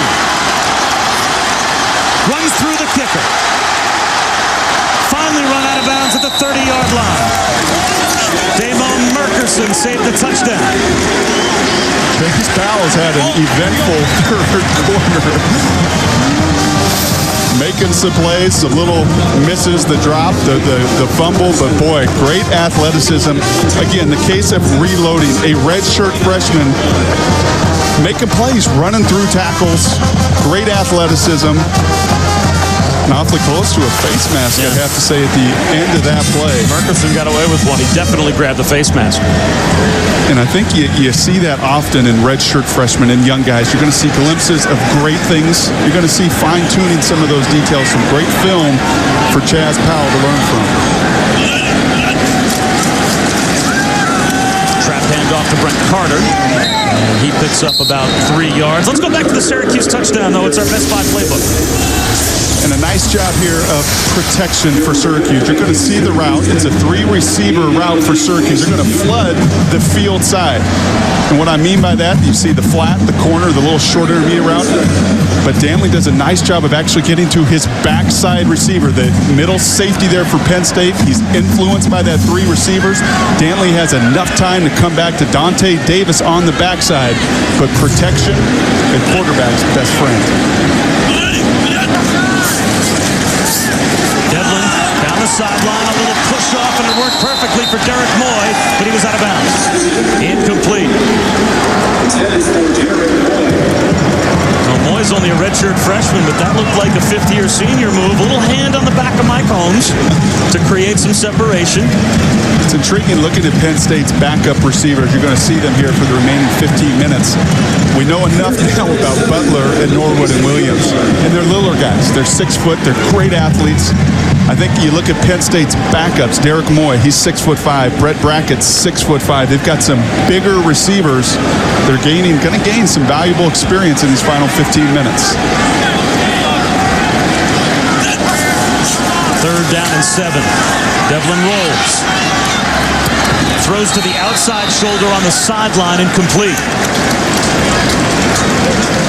Intended for McDonald. So now it's 4th down and 7 at the 26. I'll say this about Syracuse. You look at the coach, you saw Greg Robinson's reaction on the touchdown. You see Derek Jackson down on the sideline with Greg Robinson, and they are coaching, pleading, hoping to gain some momentum here, something that positive they can glean out of this final second half and what's going to be a 4th quarter here in 20 seconds. 43-yard field goal attempt for Colin Wagner, who is the 2nd-string kicker to Kevin Kelly. So even the backup special teams players get into the mix.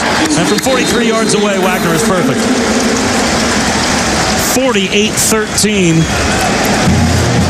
in the final seconds of the 3rd quarter. Let's take a look at our ESPNU All-State Standings review. And it might not be long before Penn State appears on this board. Here's the top 10. What they either are doing or are facing later on this evening. Oh, there's the USC Ohio State. That was the game you were thinking of. That's later on tonight, right? Don't forget about those Huskies up in Husky Stadium. They played BYU very tough. They played Ohio State last year in Husky Stadium very tough. Well, they've got Oklahoma today, so good luck. Now the difference, here I'll tell you a difference. I thought about this yesterday when we got off with Joe Paterno. He made a great point. When we asked him, I said, Joe, how do you get from just reconstructing, which is what Syracuse has to do with their program, to rebuilding year in and year out as you've done. And he said, I'll tell you, it helps when you have a quarterback.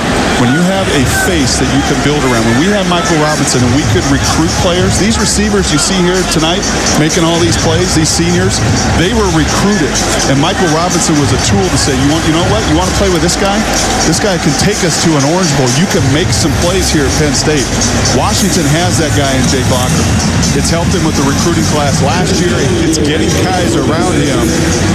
But I don't know if Tyrone will have the patience of that administration, and the schedule that they've had has just been brutal. Do the folks in Seattle think Tyrone Willingham's the right guy, by and large?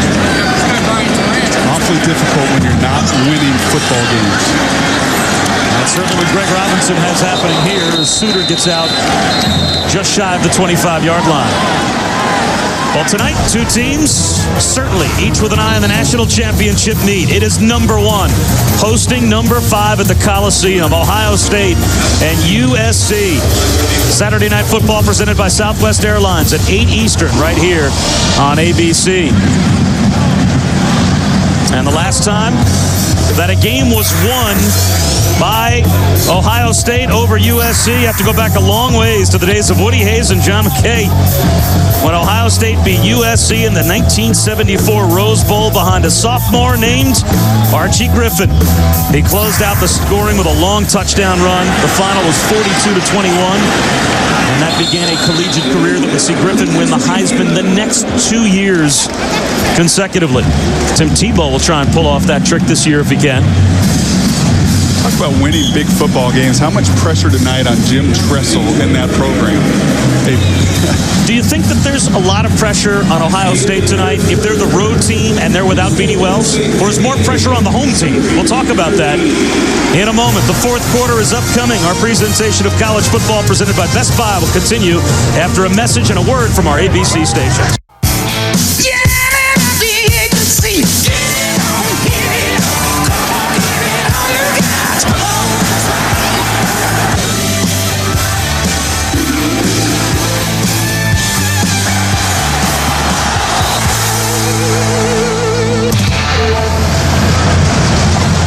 That right arm has been in the air for the Penn State quarterbacks all afternoon. Darrell Clark and Pat Devlin have collectively been tremendous, as has Penn State.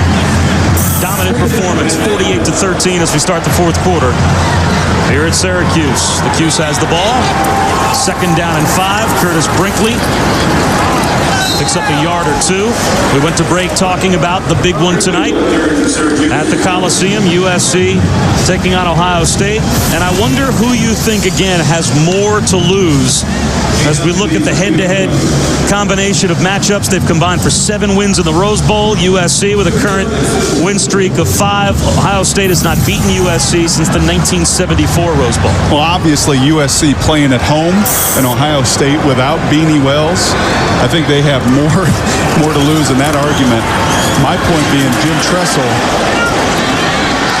as we were talking about Tyrone Willingham and Greg Robinson and those guys in a big game, national stage. The last 2 national titles have been tough for Jim Tressel and Ohio State. The perception nationally has been very difficult, not just on Jim Tressel, but the Ohio State system, their athletes, how they can compete. If they get run out of the Coliseum tonight, if it's 45-14, well, that's different. I agree. I mean, if they get marauded tonight, then you wonder what effect it would have on that team and their psyche. But if nationally, even if they lose, if they keep it respectable, and I think without Beanie Wells, it almost seems as if that seems to be the perception, that Ohio State tonight just kind of needs to keep it close. Then you lose on the road to the number 1 team.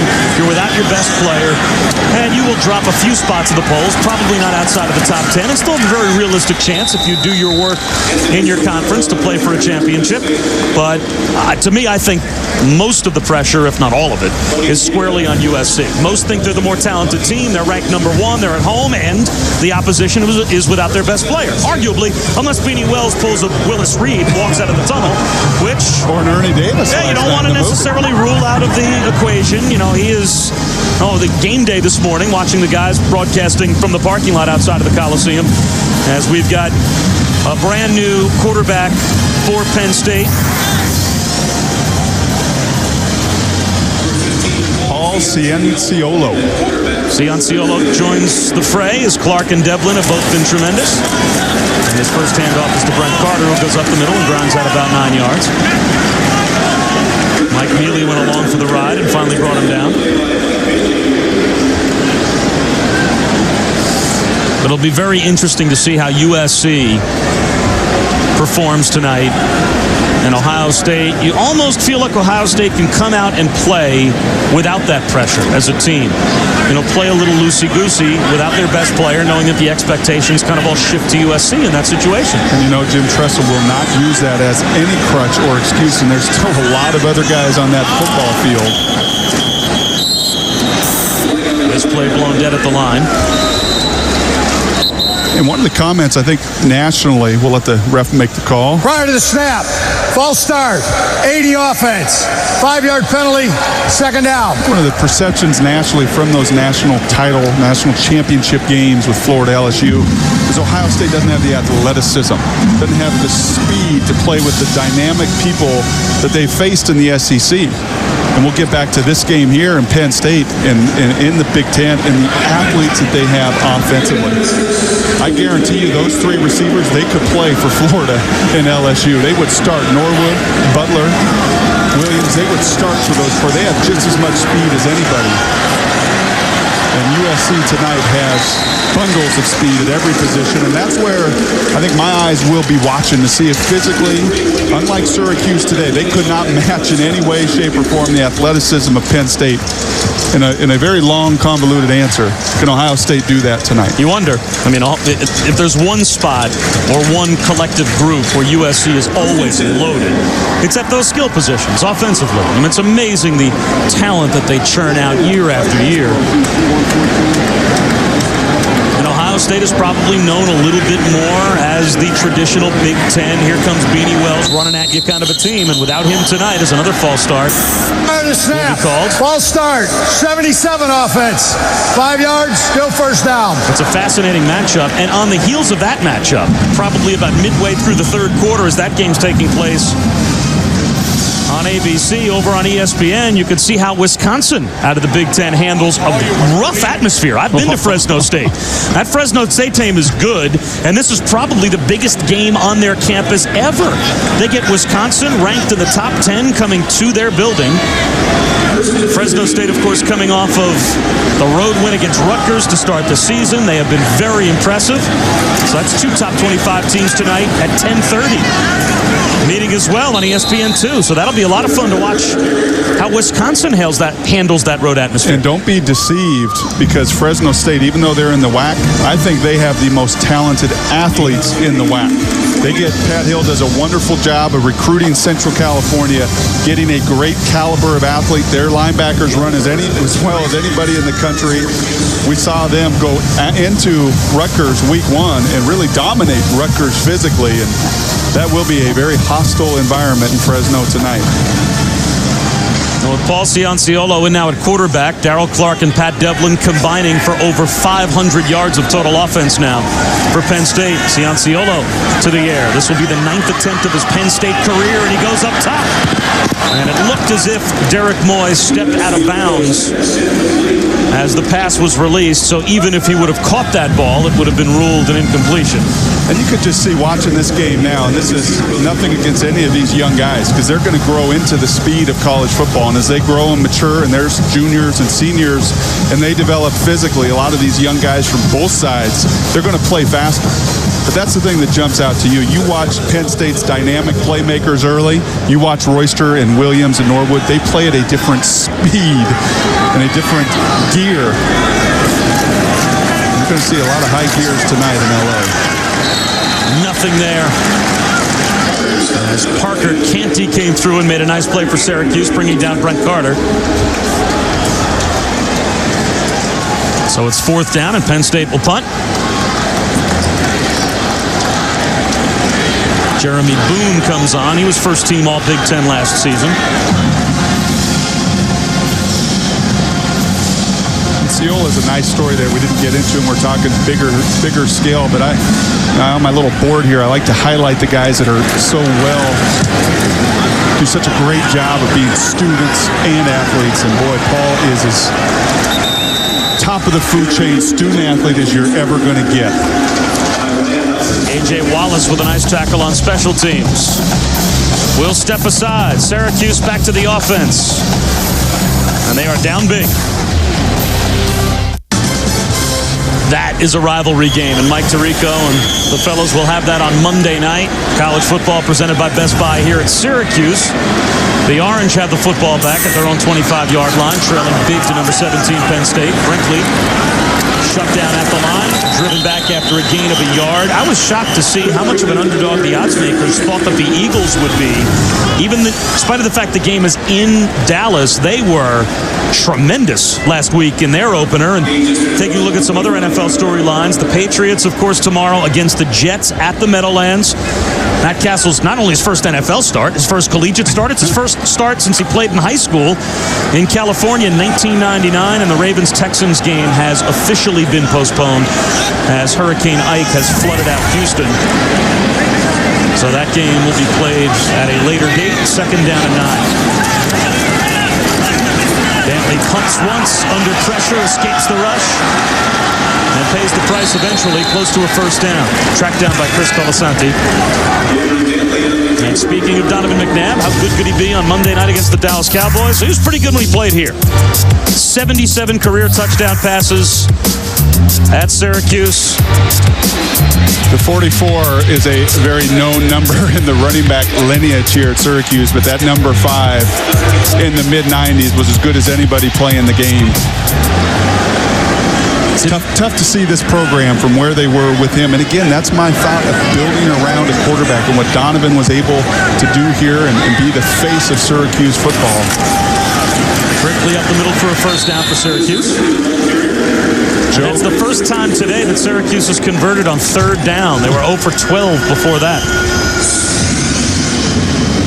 I don't think Joe Paterno could have been any more blunt about it, about that position of emphasis, that position of identity that a quarterback can play. And Donovan and I were the same year out of high school and college, and boy, at this level, he could pretty much do whatever he wanted to do. He could run it, he could throw it, and his body's taken a bit of a beating at the NFL level, but he can still play the game.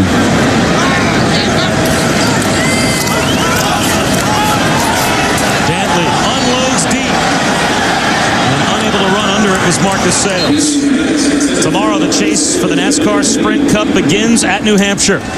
Presented by GoDaddy.com. Can Kyle Busch and Carl Edwards derail Jimmy Johnson's hopes of a third straight Cup championship? We will find out. It's playoff time in NASCAR. Coverage begins with NASCAR Countdown at 1 Eastern tomorrow afternoon right here on ABC.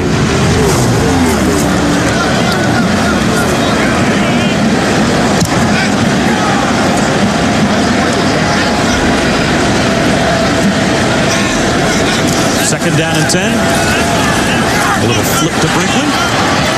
He's in the open field, runs over a man, partially his own man. Nathan Stupar and Grant Mays, the freshman wide receiver for Syracuse, both got run over on that play. And here, the top competitors for the NASCAR Sprint Cup. Kyle Busch, the leader. You know what I like as a play-by-play guy? You never need the pronunciation guide when you're doing NASCAR. You know right. what I mean? Well, you got Busch, Edwards, Johnson, Earnhardt. You got Dell, Earnhardt. Is that Earnhardt? No, I think it's Earnhardt. I'll check the pronunciation guide. Even all the first names: Kyle, Carl, Jimmy. I mean, NASCAR. If they print up a pronunciation guide in NASCAR, it'll be a short list. Play action. Dantley to the sideline. That's another first down for Syracuse. Tony Fiumetta, the fullback.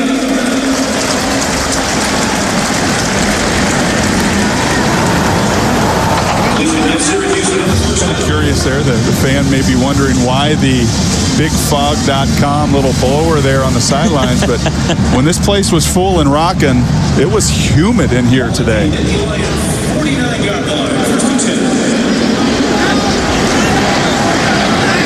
Thankfully, Katie, our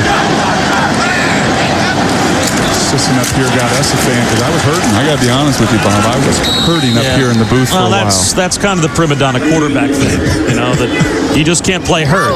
And any time, what is coordinators always talk about guys like you? We have to keep that guy clean. He just can't play with traffic around him. If things get thrown off kilter, he can't handle it. And I saw that out of you today. Adverse circumstances, and it all fell apart. Are you trying to say I'm high maintenance? I'm just saying that if there was a position in football that you were going to play, it was going to be quarterback. The guy in training camp with the red jersey on, don't touch me. I'm a quarterback. Leave me alone.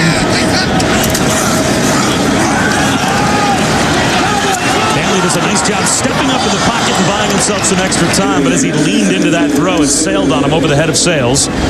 Kevion Latham just about brought him down. 3rd down and 6.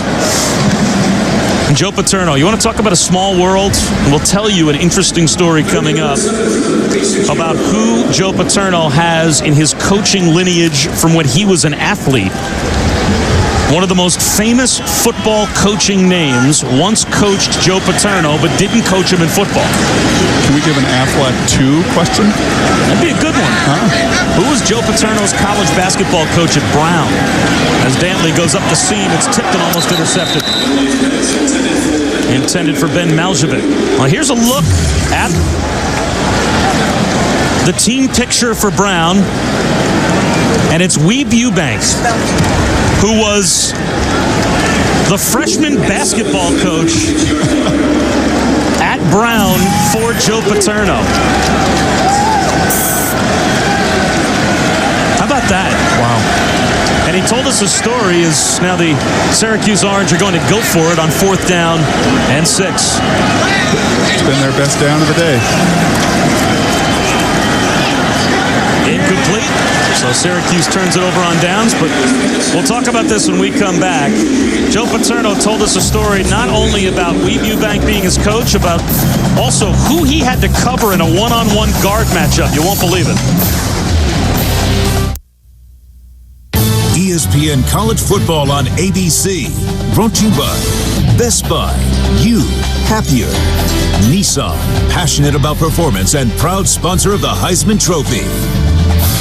And Allstate, proud sponsors of college football. Are you in good hands?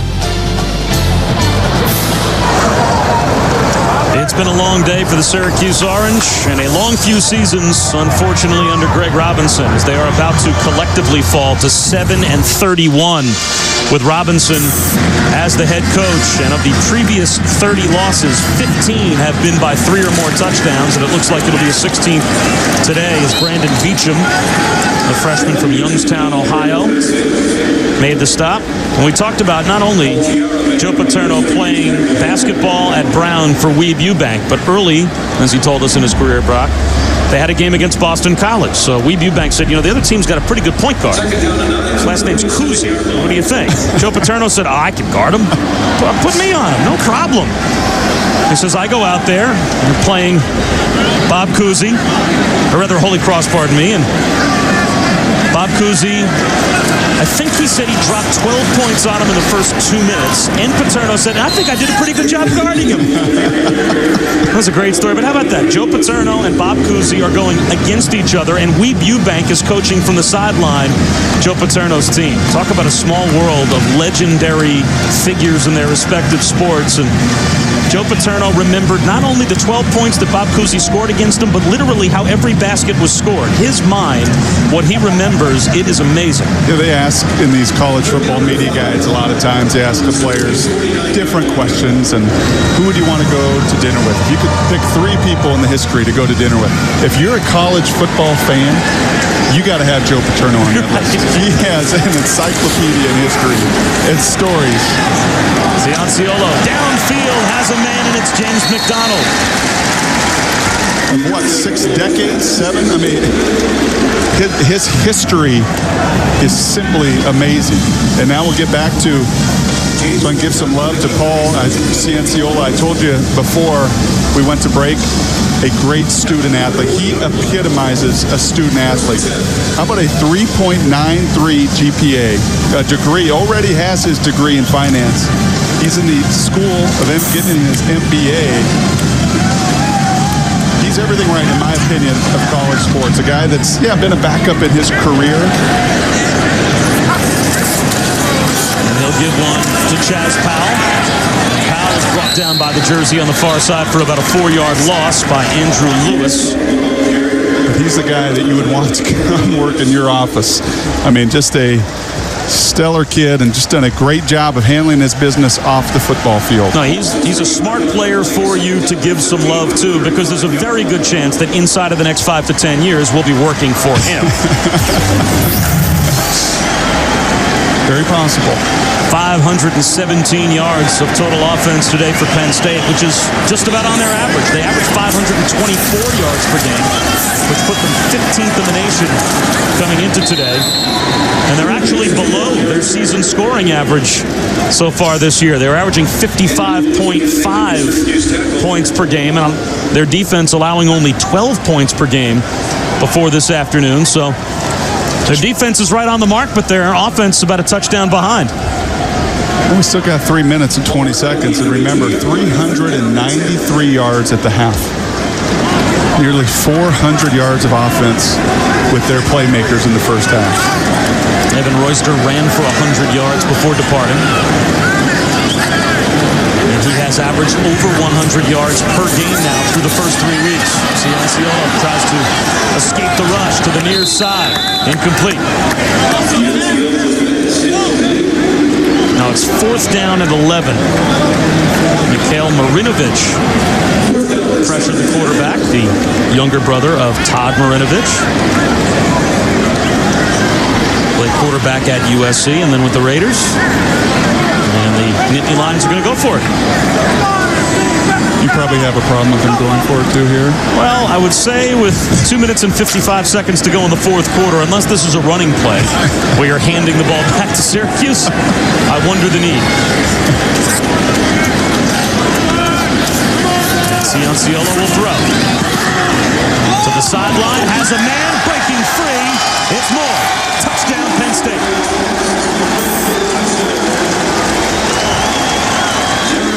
Well, they got their 55 average, Bob. They are right about on it. And Cianciola gets his second career touchdown pass as a Nittany Lion. Derek Moy, the redshirt freshman, gets his name in Nittany Lion lore with his first career collegiate touchdown catch.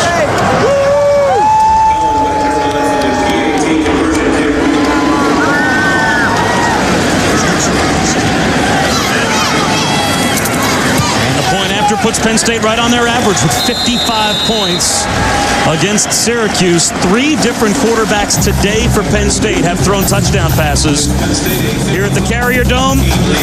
And the head coach for Syracuse, Greg Robinson, has seen this too often before.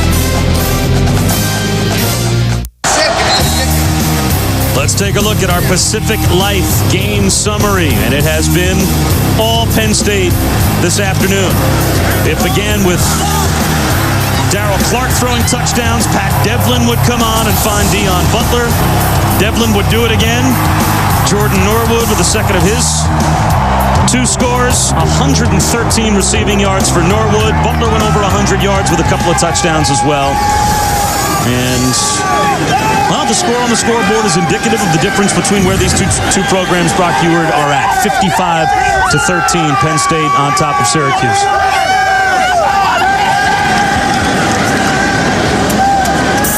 Rebuild, reload. Pretty simple equation. You're playing freshmen. You've seen a lot of those highlights. A lot of true freshmen, redshirt freshmen playing for Syracuse. They're playing for Penn State too, but they didn't start playing until late in the second half.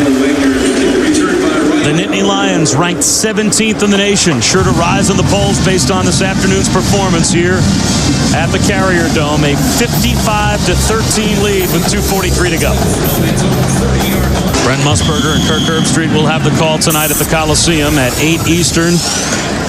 College football presented by Best Buy here at Syracuse. Penn State with a 55-13 lead. Andrew Robinson now in at quarterback. A low throw for Marcus Sales. And let's check in New York with Matt Weiner.